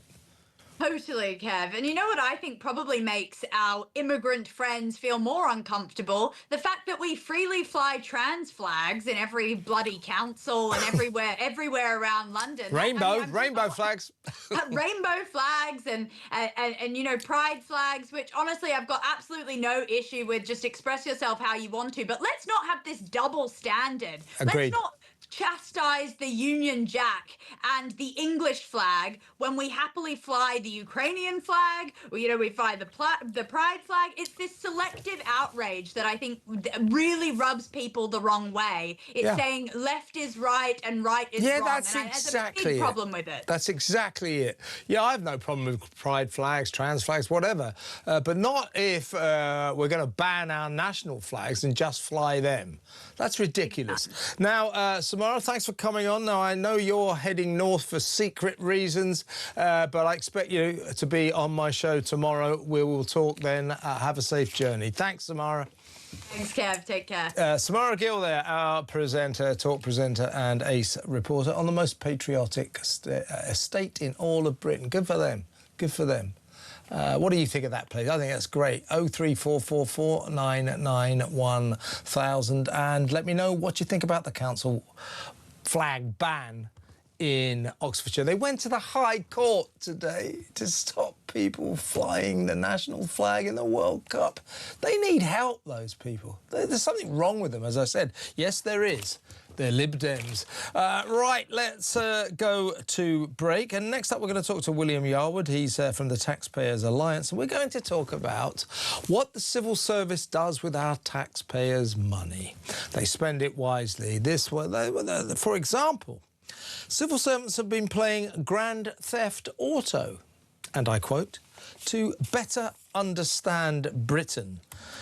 Really? And also, they role-played. They imagined that they were eels in order to understand the freshwater distribution system. They pretended they were eels.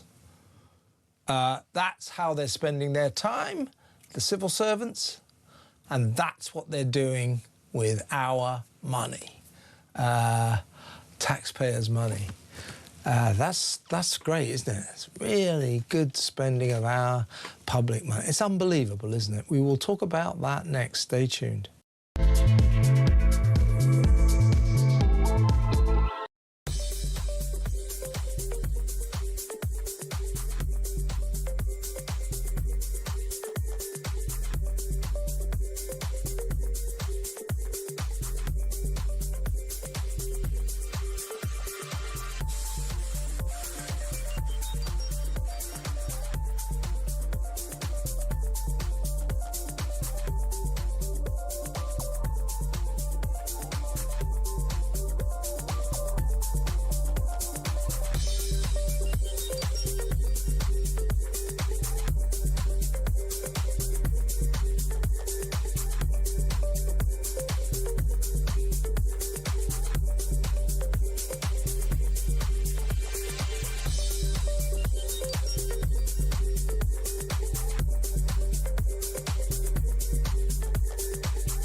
across the UK. On DAB+, on YouTube, on your mobile, and on your side. This is Talk. Did you hear that little trail? It always makes me laugh. It's me going, what about us? What about us in terms of this judge that has let into the country, into Britain, a convicted paedophile, a Jamaican convicted paedophile, a child sex abuser who did time in Florida for paedophilia. The judge let him into the country, into Britain, because to stop him coming in would apparently breach his human rights. To quote myself, what about us? What about our human rights? Not to have a child sex abuser in our midst. What on earth was that judge thinking?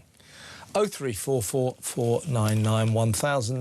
Before we go to my next guest, though, I broke the news earlier, this shocking story that the poor little kid, a 3-year-old boy, was in Addenbrooke Hospital in Cambridgeshire with serious injuries. He's in a stable condition now, thank God, but he was chucked into a crocodile pen by a guy, a 30-year-old man who's obviously been arrested.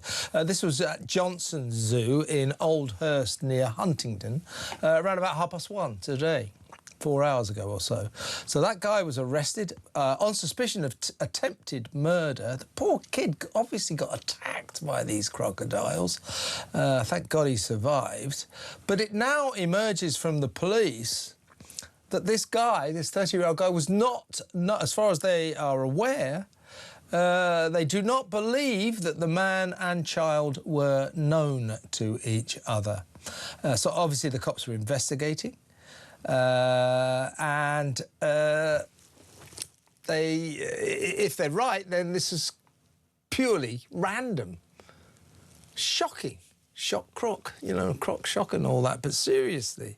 So if the narrative that's being told is right, a completely random guy picked up a 3-year-old boy and chucked him into a crocodile pen. And the kid's now in hospital with serious injuries, but he's in a stable condition. What?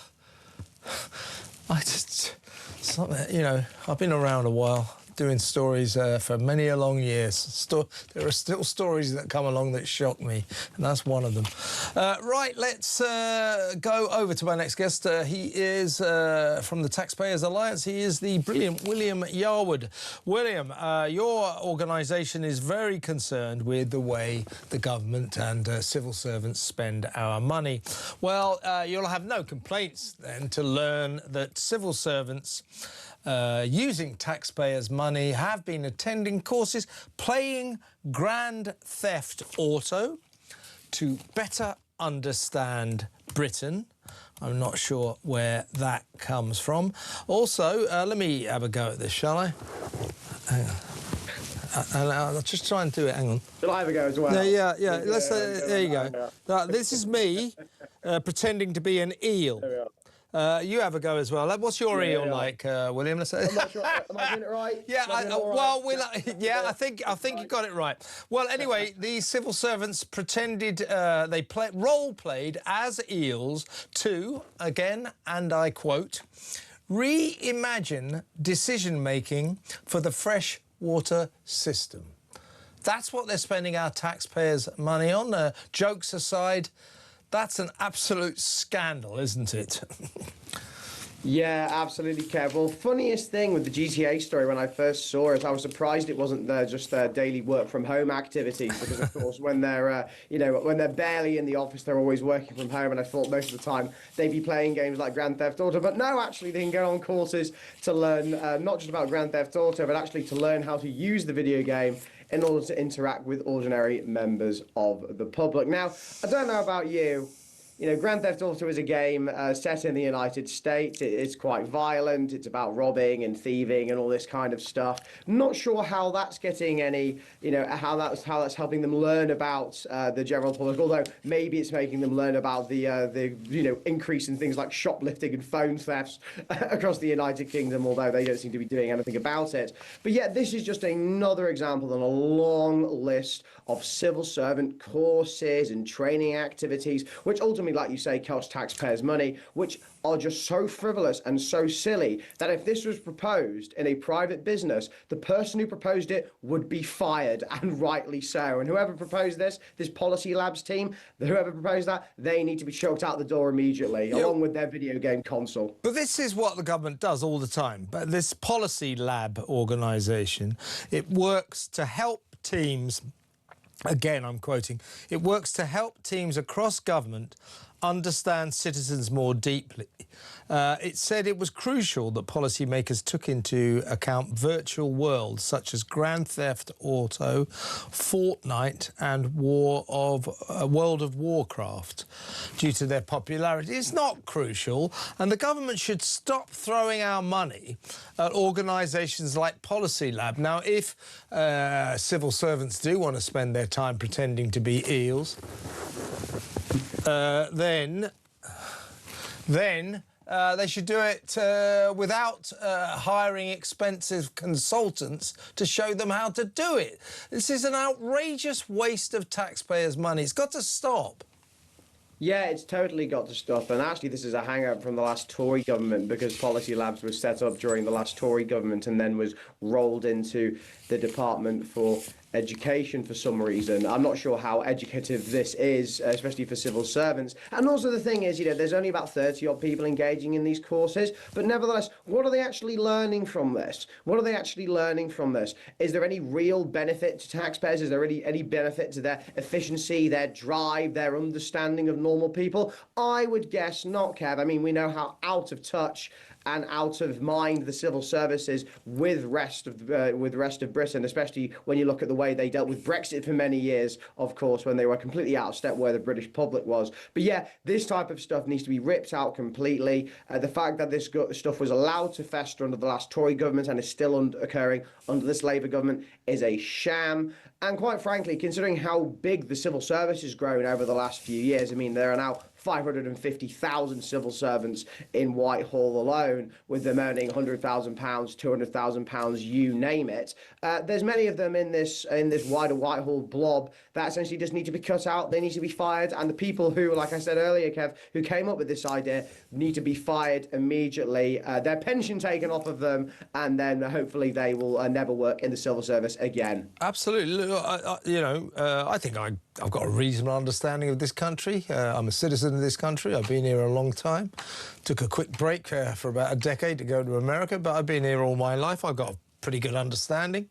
I don't need to play a computer game, Grand Theft Auto, which is set in the United States and centres around shooting, dangerous driving and criminality. In what way does Grand Theft Auto help anyone better understand Britain? That's absolute crap, isn't it? Yeah, of course it is. I mean, the only way they could possibly learn something is possibly learn about how, crime has risen in the United Kingdom, and maybe they could figure out how to do it themselves. But nevertheless, I think that this scheme needs to be ripped out totally. It's also, I think it speaks to a glibness towards taxpayers' cash. Yeah, it does.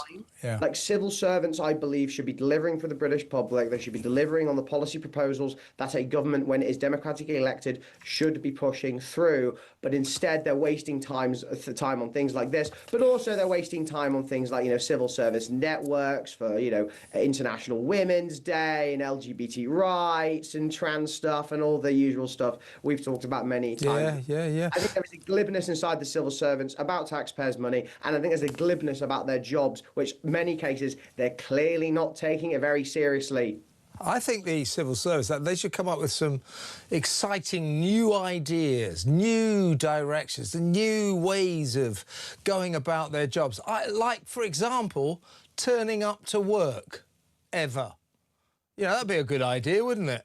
Yeah, it'd be a good start, Kevin. I mean, some of the places in Whitehall, especially on Fridays, are like complete ghost towns. Yeah, I know that. And of course, taxpayers are picking up the bill for the rents on many of those buildings, if not all, well, actually, indeed, all of those buildings. So, yeah, civil servants need to get back to work. They need to get back into the office. They need to stop going on these networking days and doing these schemes and playing video games to better understand the British public. What the British public want and what British taxpayers want is a civil service that is efficient, is delivering on their priorities, and is not doing silly things like this. But I think we've seen time and time again, not just over the last year or so, but over the last decade or so, that the civil service is clearly not fit for purpose. It needs top-down reform, and a lot of these people inside the civil service who engage in stuff like this, Kev, need to be fired. Exactly right. Now, I'm going to wriggle off like an eel, but in the meantime, very good to have you on the show, William. Thank you very much. William Yarwood there, spokesman for the Taxpayers Alliance. Let me know what you think about that. Civil servants spending your money pretending to be eels so they can understand the fresh water system, reimagine the fresh water system, and Grand Theft Auto, an American computer game to help them better understand Britain. They're taking us for a ride, folks. Next up, let me know, 03444991000. Next up, though, we're going over to the United States of America. We're going to New York to talk to Director of Sport at the Sun newspaper, Sean Custis. Let's do a bit of post-match analysis after last night's brilliant England triumph 4-2 over Croatia. That next. Stay exactly where you are.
Violence on the streets, there's no excuse for that, and if there are protests following this, I just hope that they remain non-violent. I mean, you can understand the community concerns after an attack like that. People were saying all around the world, that's what British people now think. Have a listen to Rob from yesterday. Morning, Jez. Well, yes, rightly, you shouldn't condone what happened. What else have people got to do? The political class are not listening. These people who are coming over here illegally, they're rapists, terrorists. They're coming over here. It's literally like putting a wolf in a sheep field.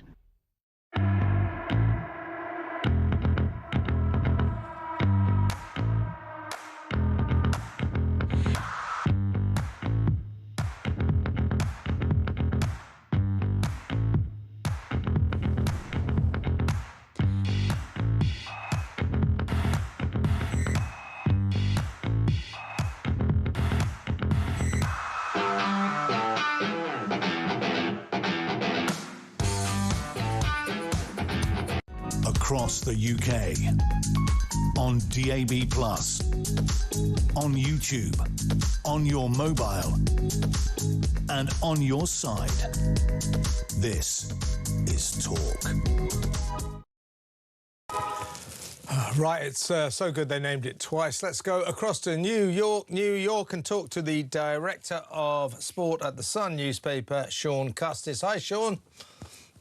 Hello, Kevin. How are you? Did you enjoy that last night? I did. I'm sure you had the same range of emotions as I did, as a lot of England fans did. For the first 15 minutes or so, I thought, oh, my God, here we go again. I mean, they high-pressed us out of existence. We couldn't get more than 25 yards from our goal line.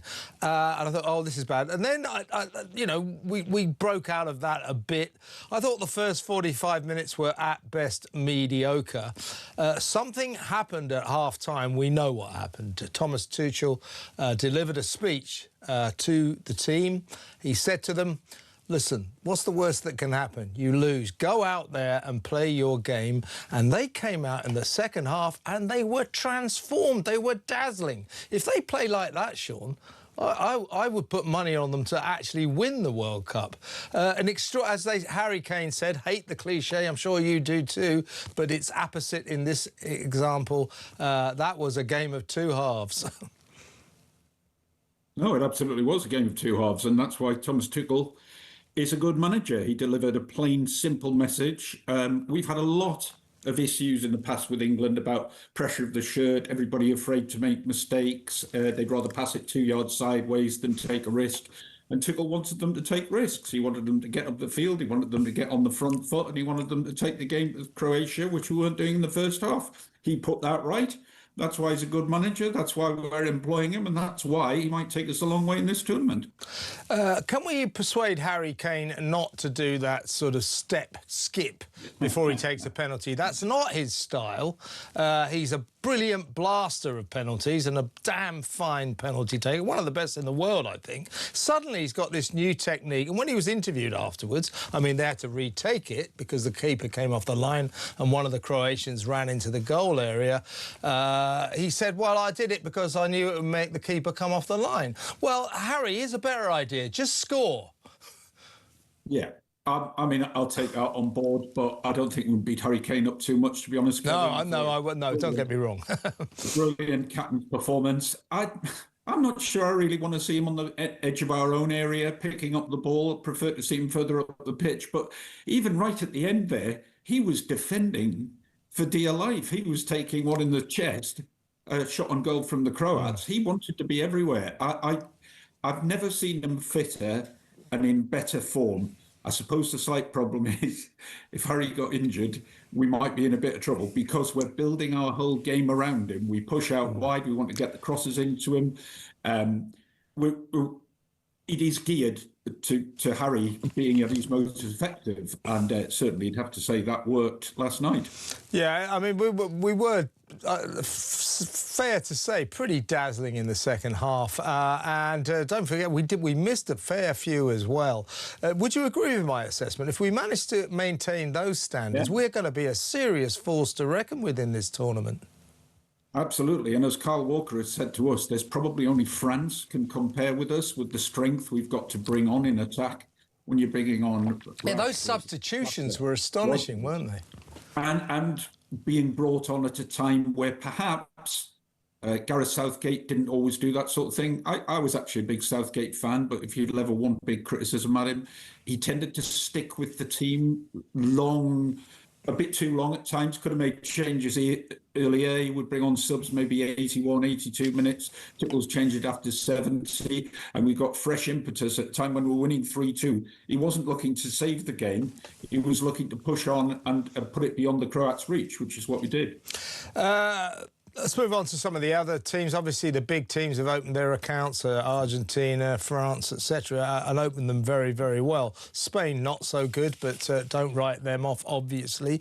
Upcoming matches, we've got Switzerland against Bosnia-Herzegovina. Wouldn't get too excited about that. Canada, Qatar, I can't see them being contenders. Now, Mexico and South Korea. Mexico, I think we've got to look out for. They're a very strong team.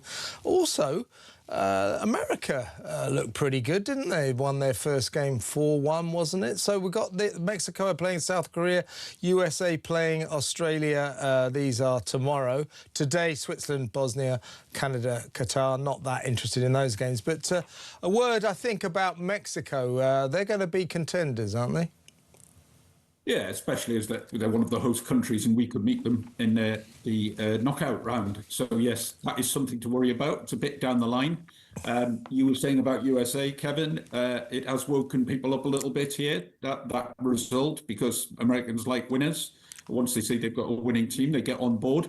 We're still in New York Knicks time in this city. It's the victory parade today, and there must be 1 million people on the streets. It's absolute chaos out there. I wanted to take us out there, but it's too noisy. You can't get anywhere near. I couldn't get a signal again. It's chaos. Once that gets out the way, I think they might start concentrating on the World Cup. The interesting thing is there are bars showing World Cup games now everywhere. We're seeing a lot of it, and the Americans are getting on board with it. It's a pretty good festival of football. Yes. When I was in the States, the New Yorkers, there is, that thing. What about those Knicks then, huh? So they were in those days. It's what about the Knicks? Oh God, that can't get any worse. But they've turned their fortunes around. Yeah. They have. It's 53 years since they won. New Yorkers, they must be. I'd love to be there now. That must be amazing. It is why it is the chaos it is, I think. They're certainly enjoying themselves. But it's going to be quite a day. The place is just rammed. Yeah, I'm not jealous of you at all. Any word out of the England camp? They must be feeling really pleased with themselves.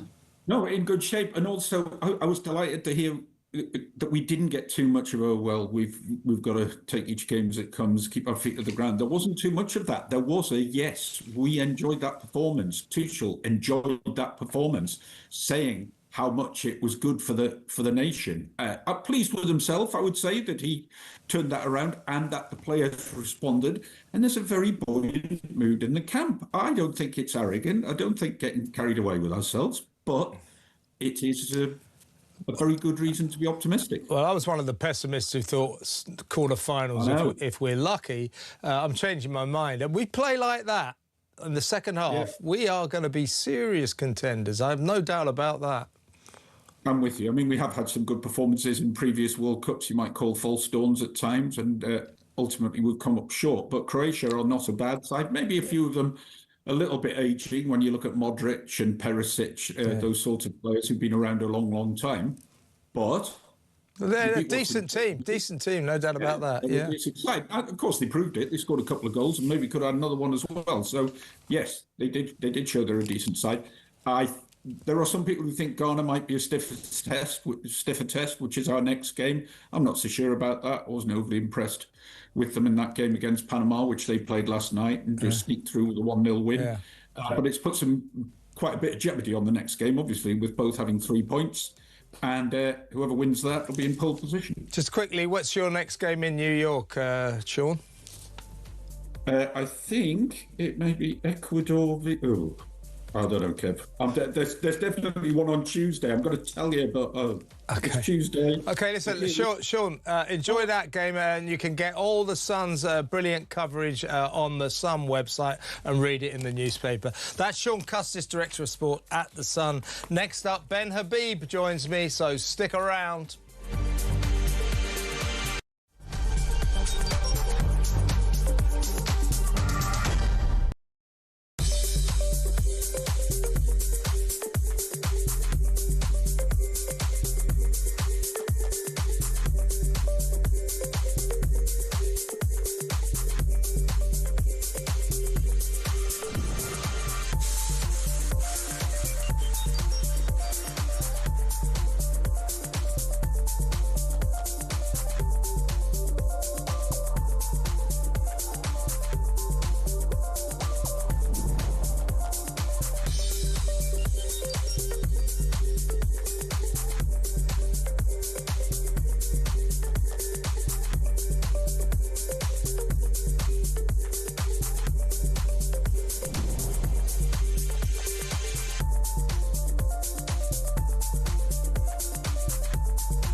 Across the UK, on DAB+, on YouTube, on your mobile, and on your side.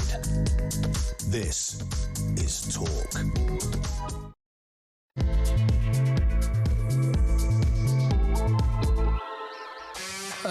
Welcome back. Let's go. Just by the way, before we go over to my next guest, in a little while, we're going to talk about ITV and their World Cup coverage being embroiled in a sexism row.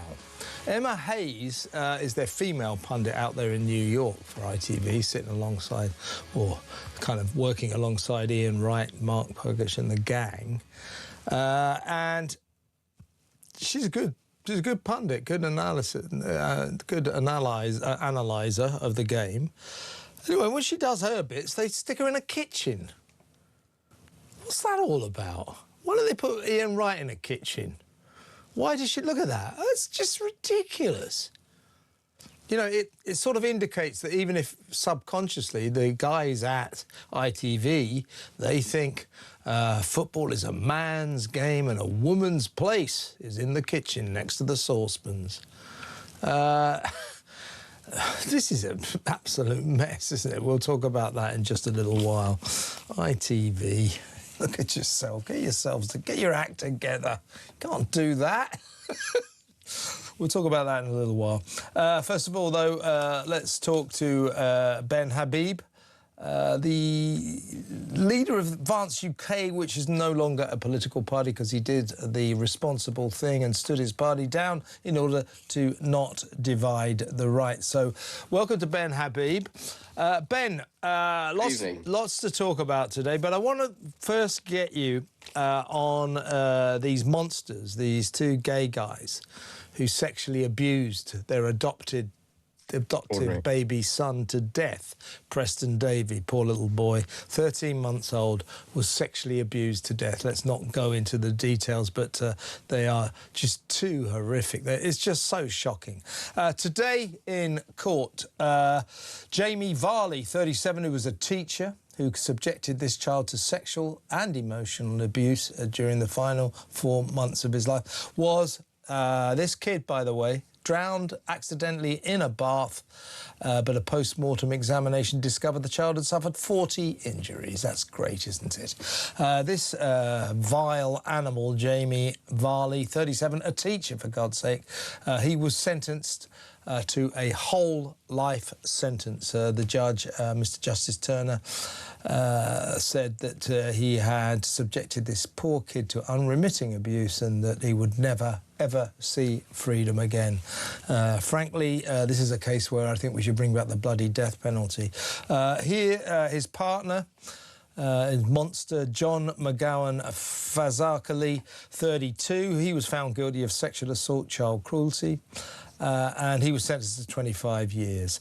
Now, the child commissioner, what's her name, Rachel D'Souza, she says that the state let this kid down. So how many more times, Ben, are we going to have to look at cases like this? This is not the first time, and every single time it turns out social workers have made a litany of mistakes. It's not just social workers, it's hospital workers, people in the public sector. This kid was repeatedly taken to hospital with bruising, and officials put it down to, oh, just growing pains. There were signs, and the state has let this kid down. It was Jack Straw, former Home Secretary, has called for a full police investigation into every one of the officials, every one of the hospital workers, every social worker that let this kid down, that turned a blind eye to what was clearly going on, and he wants criminal prosecutions. We do not want this case to go by and with the usual dismissive lessons have been learned, because they never are. How many more times we're going to have to put up with this? No. Well, we need a criminal justice system that will absolutely throw the book at people like this and those who are complicit through either their negligence or the preparedness to turn a blind eye to what was going on. I mean, we see this repeatedly, though, Kevin, don't we? Not just, obviously, with this absolutely horrendous, abhorrent case, but with what's been going on with the gang rapes.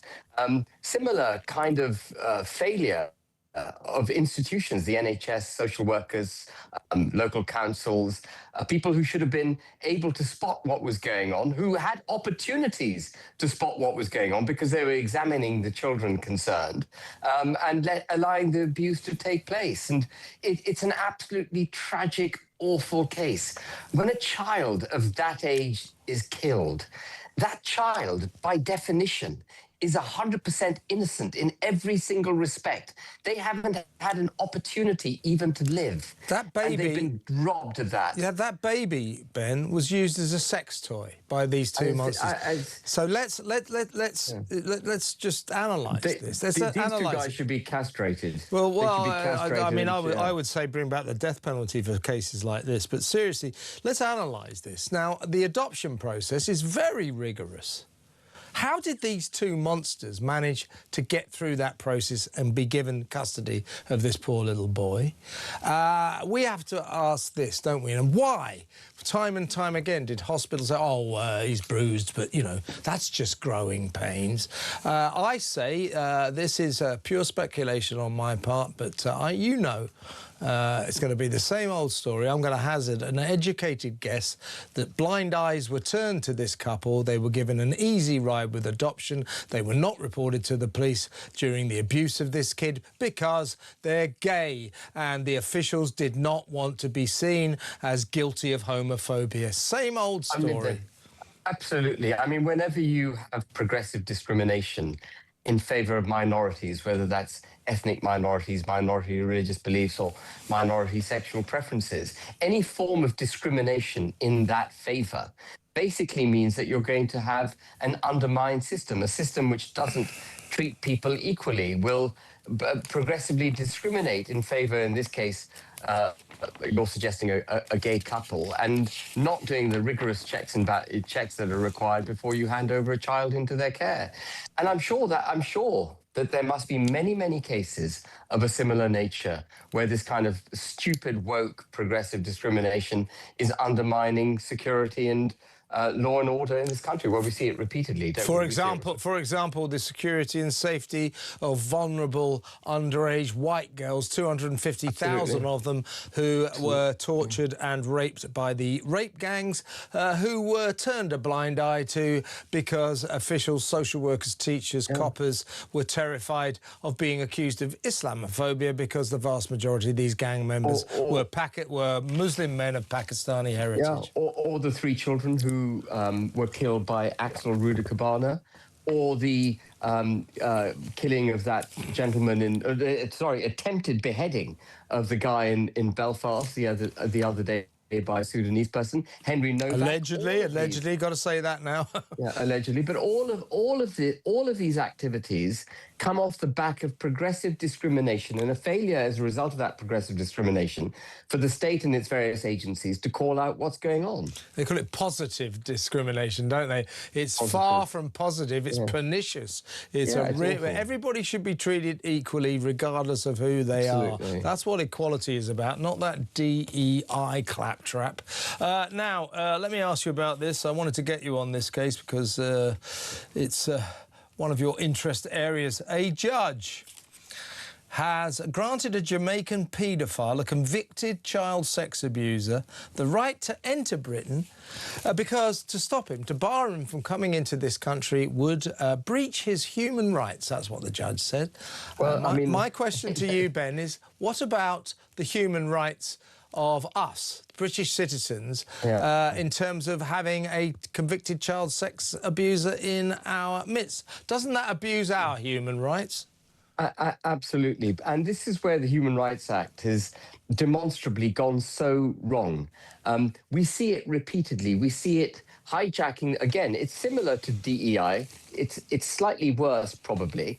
But it's the Human Rights Act basically informing us that notwithstanding the fact that this guy is a criminal, a paedophile, an absolutely abhorrent form of criminal, his human rights must be preserved, and those of us in civil society must be prepared to take the risk of his presence amongst us in order for his human rights to be preserved.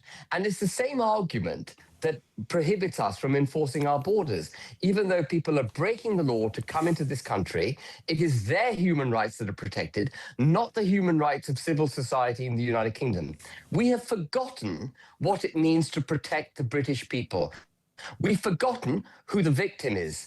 The Human Rights Act is now serving people who break into this country illegally, serving criminality. It's serving to set aside law and order in the United Kingdom, and indeed as an understanding of who we are as British people. It is setting the whole thing wrong. And that's why the ECHR and the Human Rights Act have to go. Any incoming government in 2029 that claims to be pro-British must immediately eject the ECHR from the body of British law. Absolutely. Let me introduce you. You won't like it, but I'm going to introduce you to an asylum seeker called Meron Habtu. He came to the UK on a small boat illegally in 2020. Now, he has just been jailed for sexually assaulting an underage girl. And also a woman. Now, his story is he came here in 2020 and he lied in order to get... He was 24 years old then, but in order to get preferential treatment and in order to enhance his chances of being allowed to remain, he said he was 17. Total lie. So that was 2020. What's he still doing in the country if he lied to be here? Oh, I mean, they should all be detained and deported. No hotels, no dispersal of them in amongst the communities of the United Kingdom. They should be locked up and they should be deported. Get rid of them. And deported, you know, people use the word deported. When they think of the word deported, they go, oh my God, that's such a radical, awful thing to do. Just remember, we're just sending these people home. We just want them to go home. It is not a shocking position to take for those who come to this country and abuse us. They must be detained and they then must go home. Simple as that. And we've seen this repeatedly. Just going back a few months ago, those three so-called asylum seekers who were refused asylum, but were still in a hotel, still at large in British public in Brighton, repeatedly raped that 33-year-old lady on Brighton Beach. Do you remember? Yeah. I mean, why don't the authorities wake up to this? And then when the British people rise up and complain, as is natural from a people when those who govern them don't protect their interests, they are the ones who are vilified. They're the ones who attacked. It is the British people who are attacked for being far right, racist, xenophobic, or whatever it is, when they are basically bleeding through their protests for the government to protect them. That is the government's job, and the government has turned its back on it. Successive governments, not just this one. Tory governments before it and Labour ones before the Tories. So this Eritrean guy who is now going to do a lengthy or a prison sentence, anyway, Meron Habtu, as I say, if he came here in 2020, now, you know, we obviously have pretty lax rules in terms of who we let into the country when it comes to the migrant crisis. We basically let anyone and everyone in. But should we not at least have this restriction? If you turn up here on an illegal boat, I mean, in my view, at that point, you should be kicked out. You should not be allowed in. But, OK, you know, we have to accept our useless lapse system. There already is allowed into the country. If we subsequently learn that in your bid to remain, to say, I'm escaping war and torture, you lied, you're 24 and you said you were 17 in order to get preferential treatment, that should be a no-brainer. Right, you lied, you're gone. But instead, he's allowed to stay and goes on to sexually assault a 15-year-old girl and a woman. We've lost the plot, Kevin. You know, 40, 50 years ago, if you claimed asylum in this country, it was because you were a politician, for example, in a country where you were being specifically targeted. The bar required to justify asylum was massively high. Now we will grant asylum to anyone, giving them the benefit of the doubt of whether or not they're even safe in their own country. And the argument that we seem not to even be prepared to make is, if you're not safe in your own country, I'm really sorry, but that is your country. That you must go back to your country, face whatever ills you have to face, and change your country. Yeah. Don't come running to us. Stay in your country and try and make your country better. We've got to increase the bar for asylum to where it used to be 50, 60 years ago. It's got to be the exceptional individual who gets asylum in this country, not a default position for everyone who claims that they might be at risk in their own country. And again, Kevin, you will know so many people who've come to this country illegally subsequently claim that they have converted to Christianity and now would be targeted in their country, or subsequently claim that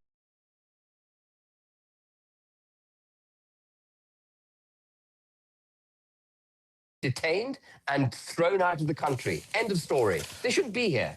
We should have a flipping Royal Navy that does its job. Absolutely. Now, this guy, our Eritrean friend, he got 12 months for this, and the judge said, sentencing him, so 12 months, he'll do about 6, if you're lucky, for sexually assaulting a child, a 15-year-old girl. That's nice, isn't it? And a woman.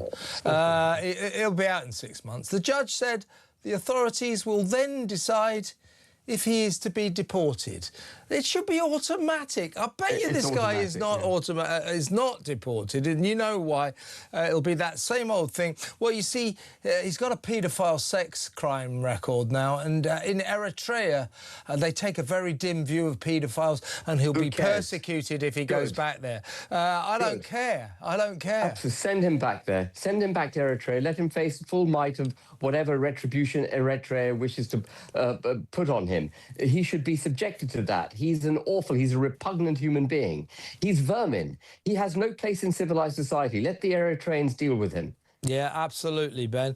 Ben, it's really good to have you on the show. Maybe you're around tomorrow, because I can't talk about the details, but something is happening today, and I'd like to get your response. So let's get you on tomorrow. Good to talk to you for today, though, Ben. Excellent news from Ben. Ben Habib, former leader of the Advanced UK Party there. Now, we're going to go to break now, and as I just said, we're going to cover the story of, well, ITV is in trouble on 2 fronts when it comes to the World Cup. One, Emma Hayes, ITV's football pundit, among the men, Ian Wright and all that lot. She's doing her football analysis from a kitchen. ITV stands accused of sexism there, as if it's a man's game and a woman's place is among the saucepans. Unbelievable. Also, Susanna Reid on Good Morning Britain, ITV's morning news show. She has incurred the wrath of Scotland, Scottish people, because she said, oh, get over it, you know, because they beat Haiti and they're going to get a bank holiday for their, you know, for their football success and all that. She, oh, it's ridiculous. She's incurred more than 500 complaints, Ofcom complaints, the broadcasting watchdog have received. So Scotland aren't too keen on ITV and Susanna Reid either. They better raise their game down the ITV place, haven't they? So let's get to that story straight after these messages. Stay where you are.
violence on the streets, there's no excuse for that. And if there are protests following this, I just hope that they remain non-violent. I mean, you can understand the community concerns after an attack like that. People were saying all around the world, that's what British people now think. Have a listen to Rob from yesterday. Morning, Jez. Well, yes, rightly, you shouldn't condone what happened. What else have people got to do? The political class are not listening.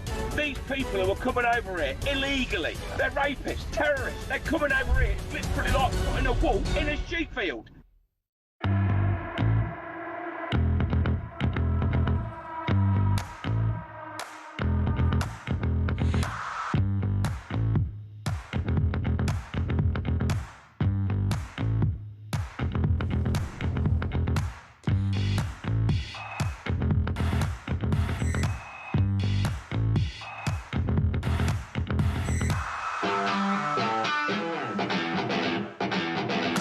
Across the UK, on DAB+, on YouTube, on your mobile, and on your side.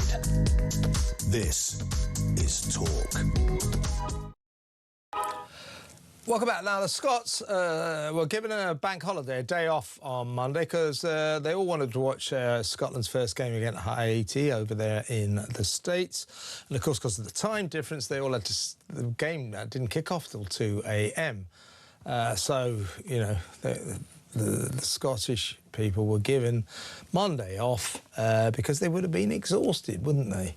Susanna Reid called that outrageous and said, how long does it take them to get over their first game, which they won? They beat Haiti 1-0. Well, listen, I'm going to get my guest on about this now, and then we'll play you Susanna Reid's offending words. So welcome to the show to the Associate Director of the Academy of Ideas and a Scotland supporter, Alistair Donald. Hi, Alistair.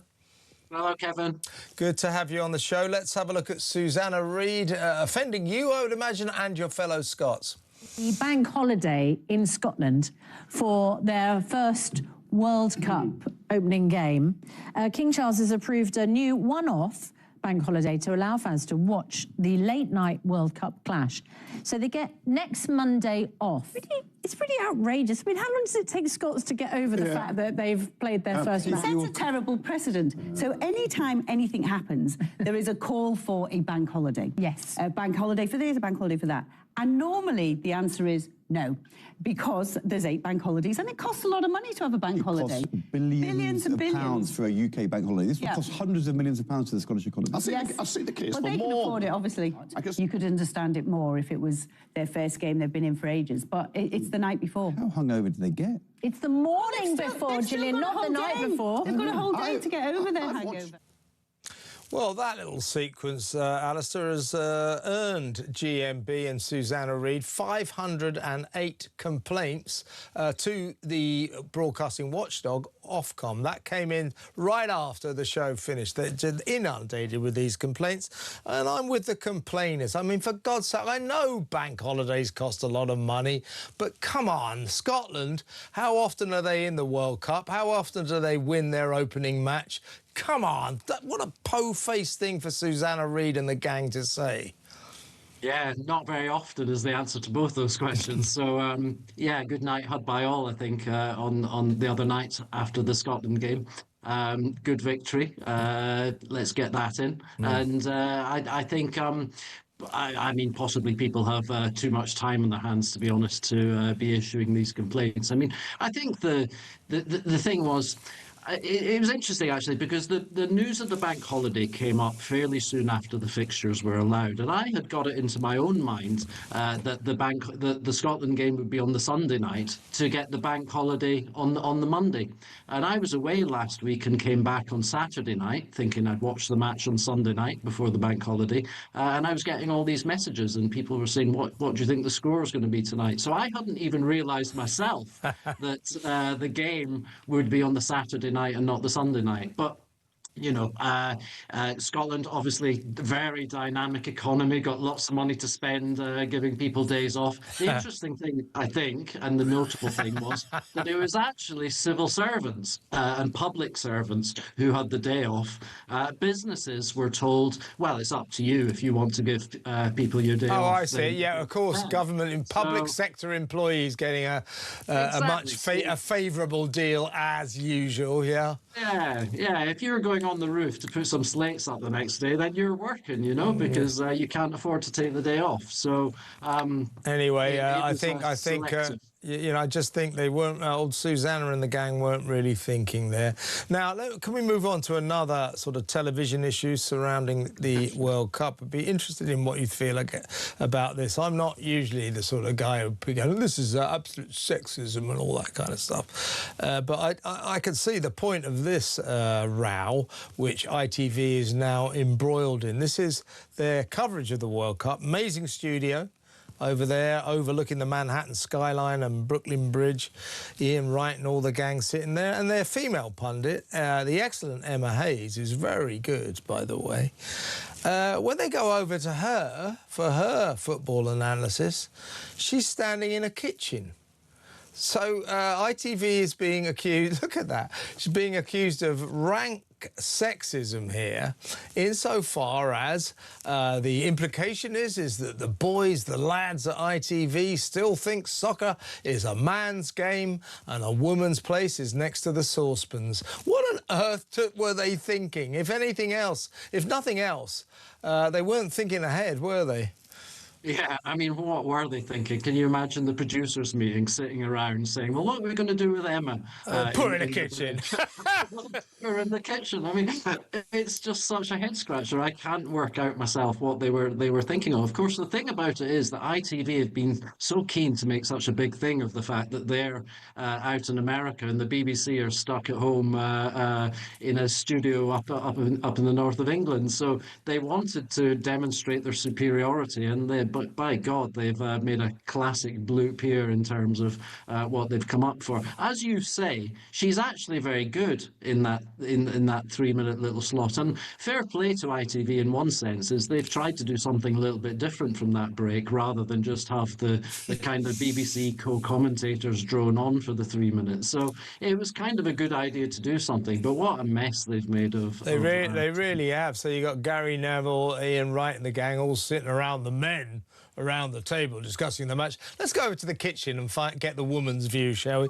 There's these memes on social media which have sort of dressed poor Emma in a kind of frilly apron, and on her blackboard where she does her analysis, instead of her football analysis, they put shopping list: milk, eggs, bread, butter, cheese, tomatoes, etc. I mean, but that is what it comes across like. I mean, I don't believe that the ITV lot are particularly sexist, but subconsciously, I don't think they realised what a balls up this is.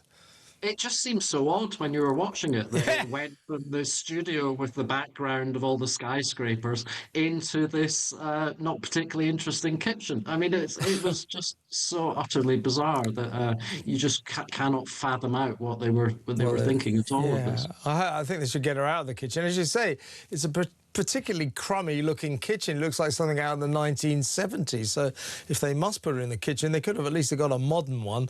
But there you go. A real couple of days of triumph for ITV. Couldn't happen to a nicer channel.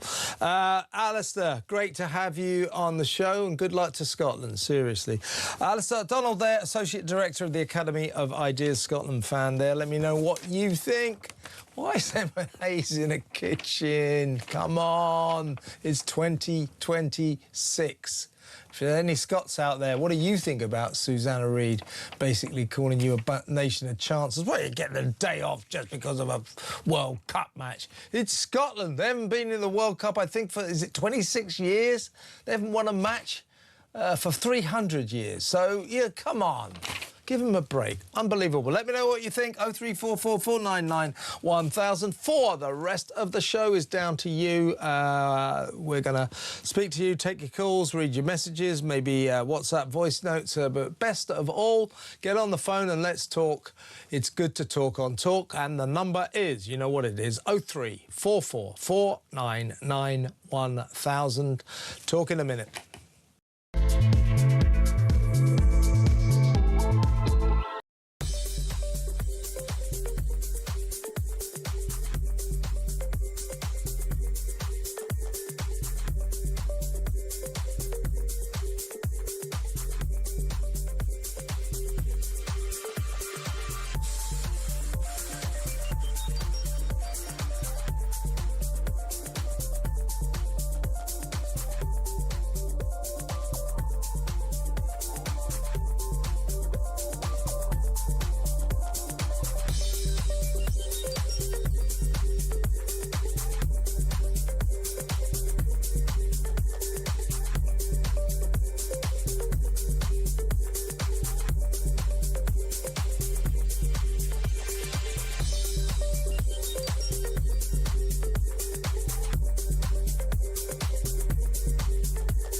Across the UK, on DAB+, on YouTube, on your mobile, and on your side.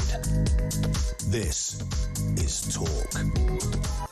Welcome back. Let's go well, let me read a couple of messages. I'm ready to go over to Jill in Cornwall and all of the rest of you who have phoned in. I think the big topic is these flags. Oxfordshire Council going to the High Court today to ban its residents from flying flags, England flags, during the World Cup. The England flag, the British Union Jack. Why are they so ashamed of their nation? Why are they so full of self-loathing? It's a Lib Dem council. Is this Lib Dem policy to hate the national flag? Sir Ed Davey, I think we should be told. Let us know. Right, here's a message now. This is from Kat in Stockport. She's clinging on to the fact, or the hope, that Donald Trump knows what he's doing and he's a tough guy still. You're wrong, Kat, but this is what Kat had to say. The Iran deal is a memorandum of understanding, a non-binding agreement to agree to something in the future. It's a placeholder until after the midterms. The US will give Iran enough rope to hang themselves. After the midterms, Iran will get both barrels. No, it won't. No, it won't. And by the way, the midterms are in November. I would suggest the likelihood is that Hezbollah, Lebanon and Israel will be bombing each other within about 48 hours. And that means this whole memorandum of understanding goes down the chute. Because the deal is Israel is not allowed to bomb Hezbollah, or vice versa. America didn't take the trouble to ask Israel and Hezbollah if that was OK for them. It's not. The Israelis are furious. So, you know, Kat, congratulations for your unbending loyalty to Donald Trump. I'm a fan of him myself. But on this, I can't support this deal. It's a disgrace. It's a scandal. It's useless. It's useless. So get with the programme, Kat. This is Duncan. He says... Kev, you get a bank holiday if you win the World Cup. It's as simple as that. Football fans can book holidays for their hobbies. That's Duncan in Bath. Well, you know, I don't know. Let's not be too killjoy. Good luck to Scotland. You know, it's great they won that game. They've waited a long time. Come on. Got to kind of encourage high spirits, haven't you? This is a great moment for Scotland. Let's do something about it. Give them the day off, you know? Even though that does cost a lot. This is Joe in Saddleworth. He says about Iran's peace deal with America. Sadly, the midterms have forced Trump to capitulate. If those go in favour of the GOP, the Republicans, I'd put money on a return to hostilities in 6 months. Well, those midterms are very unlikely to go to the Republicans. And, you know, forget that. this memorandum of understanding is on the understanding, if you like, that Israel doesn't bomb Hezbollah, doesn't attack South Lebanon. The chances are Hezbollah will fire missiles at Israel pretty damn quickly, and Israel will respond. There goes your memorandum of understanding. It will swiftly turn into a memorandum of misunderstanding. Ashley says, I'm no fan of Keir Starmer. With you there, Ashley. But he goes on to say, I'm definitely a Reform Both voter. But the question has to be asked, was he right not to get involved? No, Ashley, he wasn't. Next. So, you know, we should have stood up for our ally. Didn't have to sort of get involved in bombing. Should have let America use our runways. He did in the end, so we did get involved. So, no, don't let him get away with that, actually. That's his line. Oh, we kept us out of an unnecessary war. Yeah, you shamed the nation. You let down our oldest and most important ally, America. And now America's unlikely to bother defending us if we need their help, and America is integral to the defence of Britain. At least it was until Keir Starmer alienated President Donald Trump. Well done. This is N, just N. He says, hi, he's talking to me and Isabel. Hi, Kevin and Isabel. Gay man here. And I agree, re that pride flag outside the Spanish embassy. It's out of control.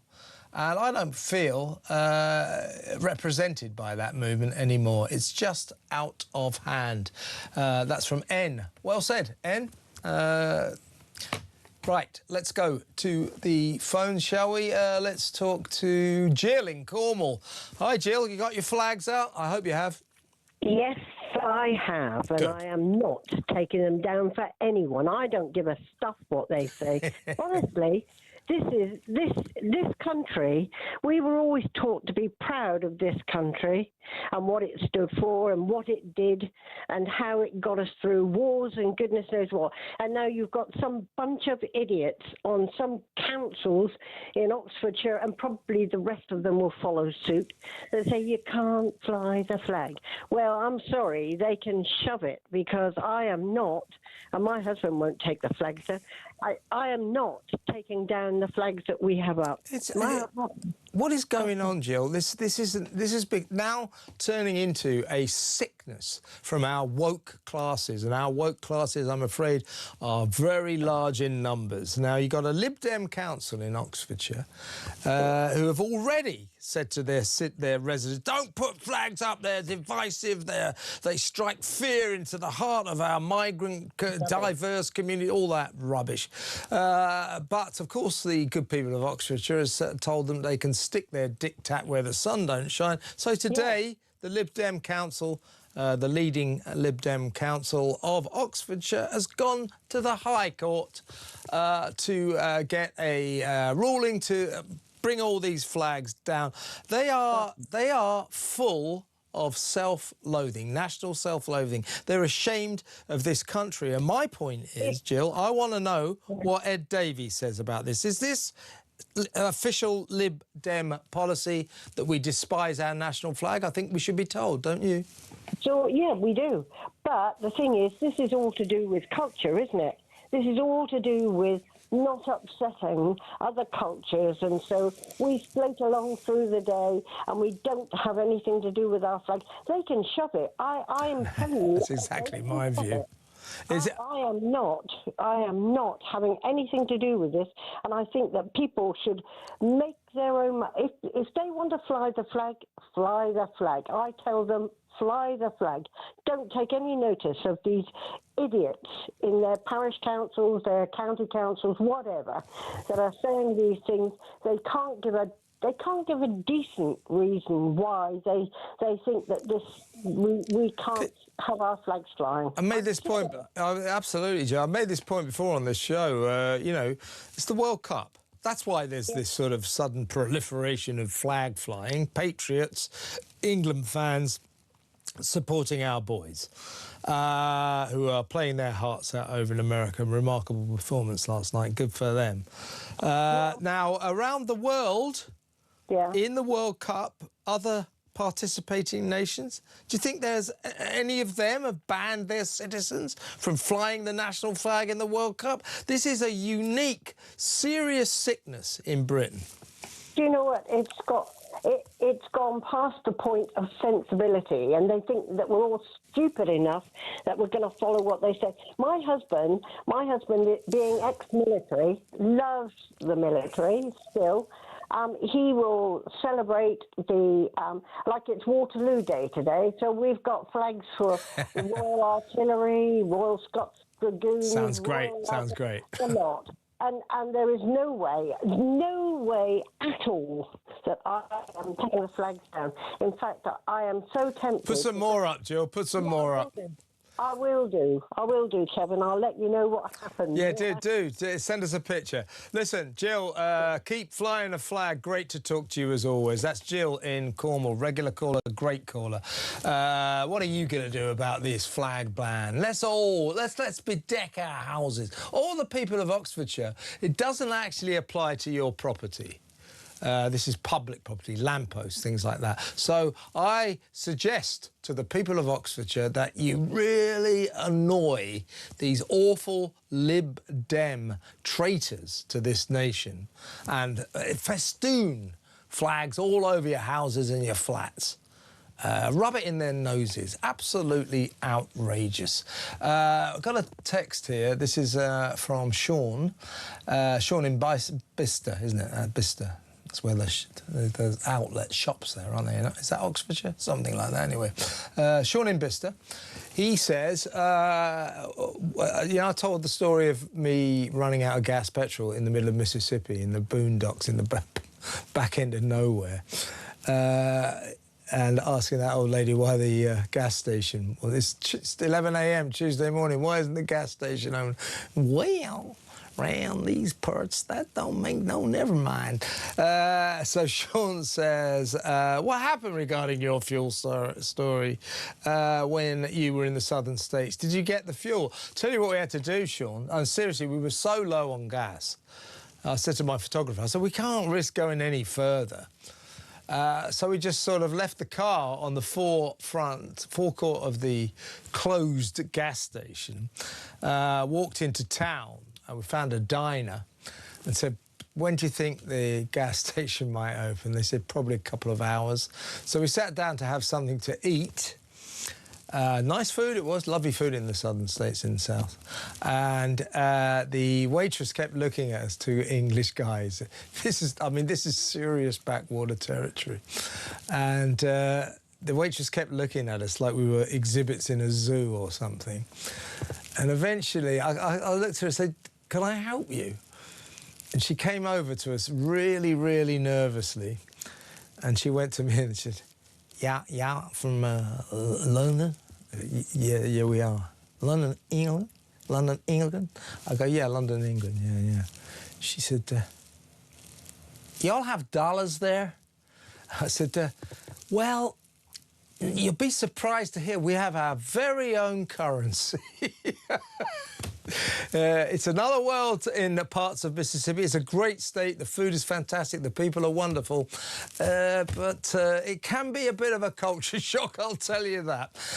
Let's go to break. More calls and more WhatsApp voice notes and your messages when we come back. Stay where you are.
violence on the streets, there's no excuse for that. And if there are protests following this, I just hope that they remain non-violent. I mean, you can understand the community concerns after an attack like that. People were saying all around the world, that's what British people now think. Have a listen to Rob from yesterday. Morning, Jez. Well, yes, rightly, you shouldn't condone what happened. What else have people got to do? The political class are not listening. These people who are coming over here illegally, they're rapists, terrorists. They're coming over here. It's literally like putting a wolf in a sheep field.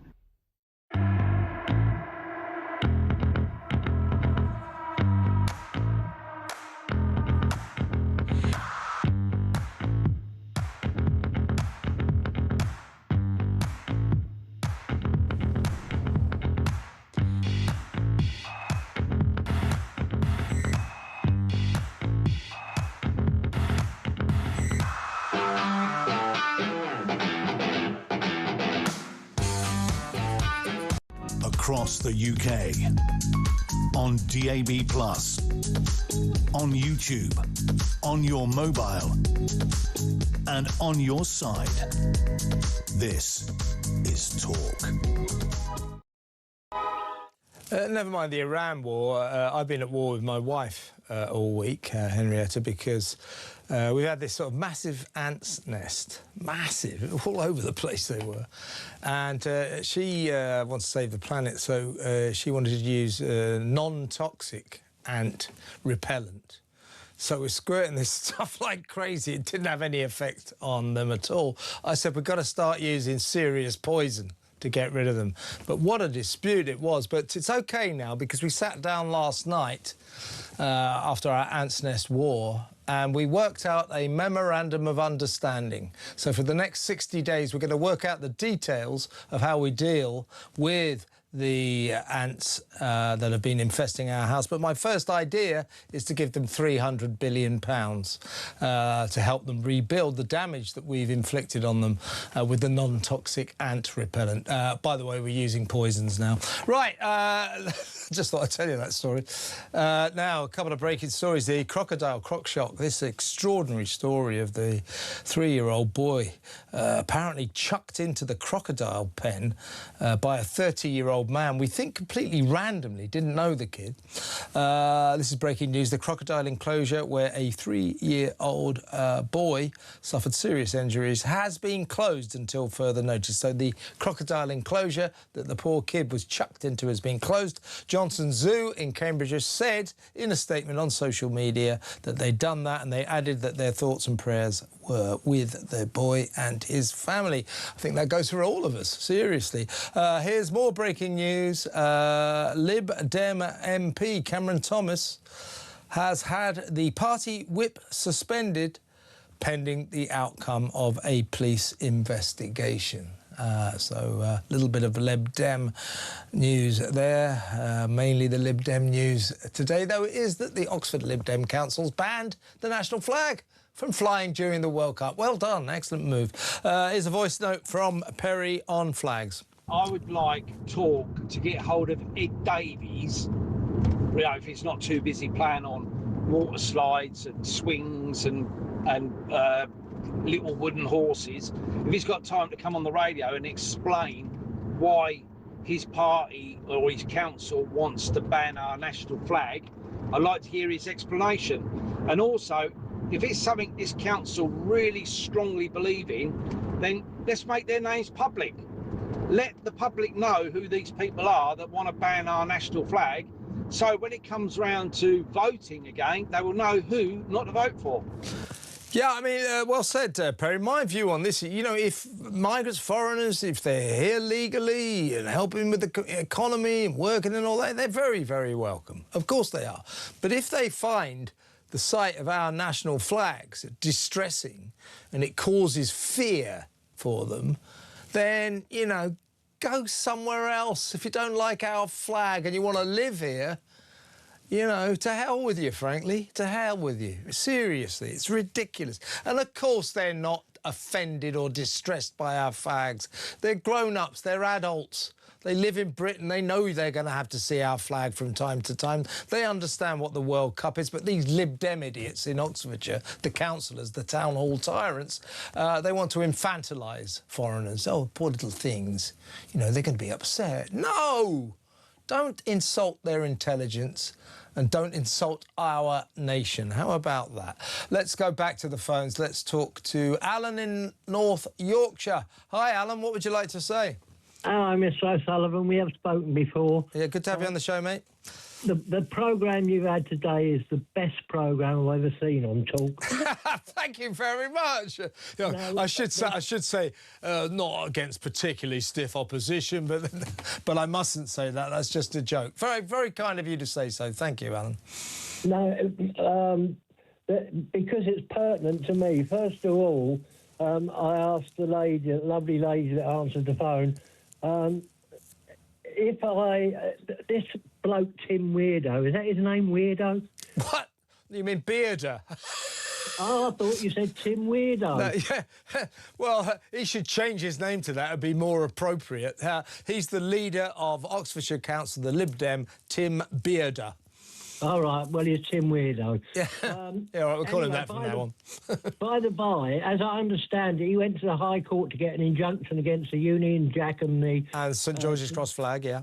So, what about if I go down there waving Palestinian, Egyptian... Oh, he wouldn't mind that, Alan. He wouldn't mind that. Or a gay pride flag, rainbow flag, Palestinian EU flags. They're very happy. Ukrainian flags. They don't mind flags. They just hate British flags.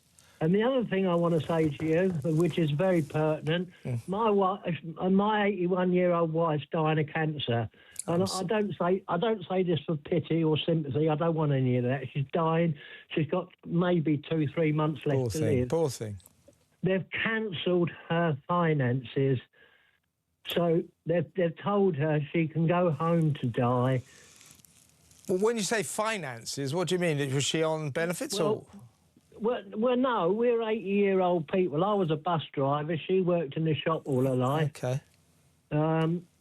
I wasn't only a bus driver, my dad said. What do you mean only a bus driver? There's nothing wrong with bus drivers. He said, you're a bus driver, and it's a hugely responsible job. It is, respect. So what's happened to your wife then, Alan? Well, she got stage 4... No, but what were you saying? You said they cut off her finances? What do you mean by that? Because we're not well off, we get 3 months free care, which is called emergency care. And once that runs out, if I haven't got the wedge to keep her there, they send her home. Oh, I see what you mean. It's as simple as that. And the thing is, I mean, I'm 80 years old. I've got a heart order. She's perfectly happy in the home. But they've sent her home. Well, listen, Alan, I'm sorry to hear that, but well, you look after her and give her our best. It's a very sad story, but thanks very much for ringing, and all the best to you and your wife, Alan in North Yorkshire. Very sad. Let's move on. Let's talk to Herbie in Harrow. Hi, Herbie. What are we moaning about now? What do you mean, what we moaning? The world, if you like, for the way it's going, Kevin. Yeah. What do you want to start? What one do you want to start on? What story do you want to start on? Well, let's talk about the flags. I mean, for God's sake. Kevin, what idiot decided to ban this? Now, if these councillors are taking it to the High Court... They have done, if they lose, which I hope they do, I hope they are going to pay the court fees out of their back pockets and not the council. I'll tell you this, Herbie. Here's my bet.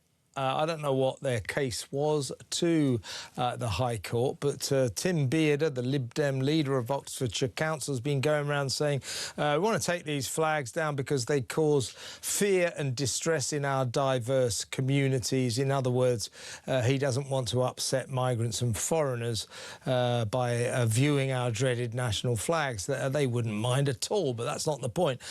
My guess is, Herbie, I'm just speculating here, that their case will be putting these flags on lampposts and signs will be dangerous to the traffic or something like that. And on that basis, they'll probably get the injunction. But in the middle of the World Cup, I tell you where they can stick their injunction, where the sun don't shine. It's outrageous, isn't it?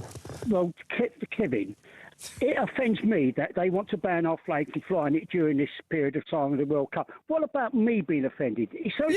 That's what... Everybody else is... What's the matter with me? What's the matter with you? Aren't you offended? What about Where us? do these people come from? What about us for a change? Yeah. It's always the other side. I know. There are two sides to it. I know, and Herbie, as you well know, Oxford Council won't be at all bothered by the flying of pride flags, EU flags, trans flags. They won't mind any of that.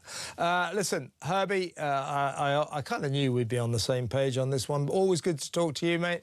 Let's talk again soon. Herbie in Harrow. Duncan Bucks is in the studio. Hi, Duncan. Hello, Kev. How's it going? All right. What do you got lined up for our audience from 7 until 10 p.m? The shocking case of baby Preston Davey in the sentencing today. I've spoken to people in my social circle who just go, look, we need to have a conversation about bringing back the death penalty because this crime was horrendous. Yeah, I said that just now. So I think we'll open it up after 7 and find out. We'll take the mood of the nation. We'll gauge whether or not that's something we should be looking at having back in the country. I mean, theoretically, we could. We're no longer in the EU. Whoever comes into government next, if it's not the Labour Party and they take us out of the ECHR, that's a possibility. So you never know. But these cases are very emotional and people do rightly get very disturbed about what they see and hear and sometimes go, you know, maybe the ultimate punishment is what's needed here. Yeah, I mean, we get very, liberal and we treat the death penalty like some kind of sacred taboo. We must not go there. But we're seeing more and more of these horrendous cases, where I think we should start to think about it. I've always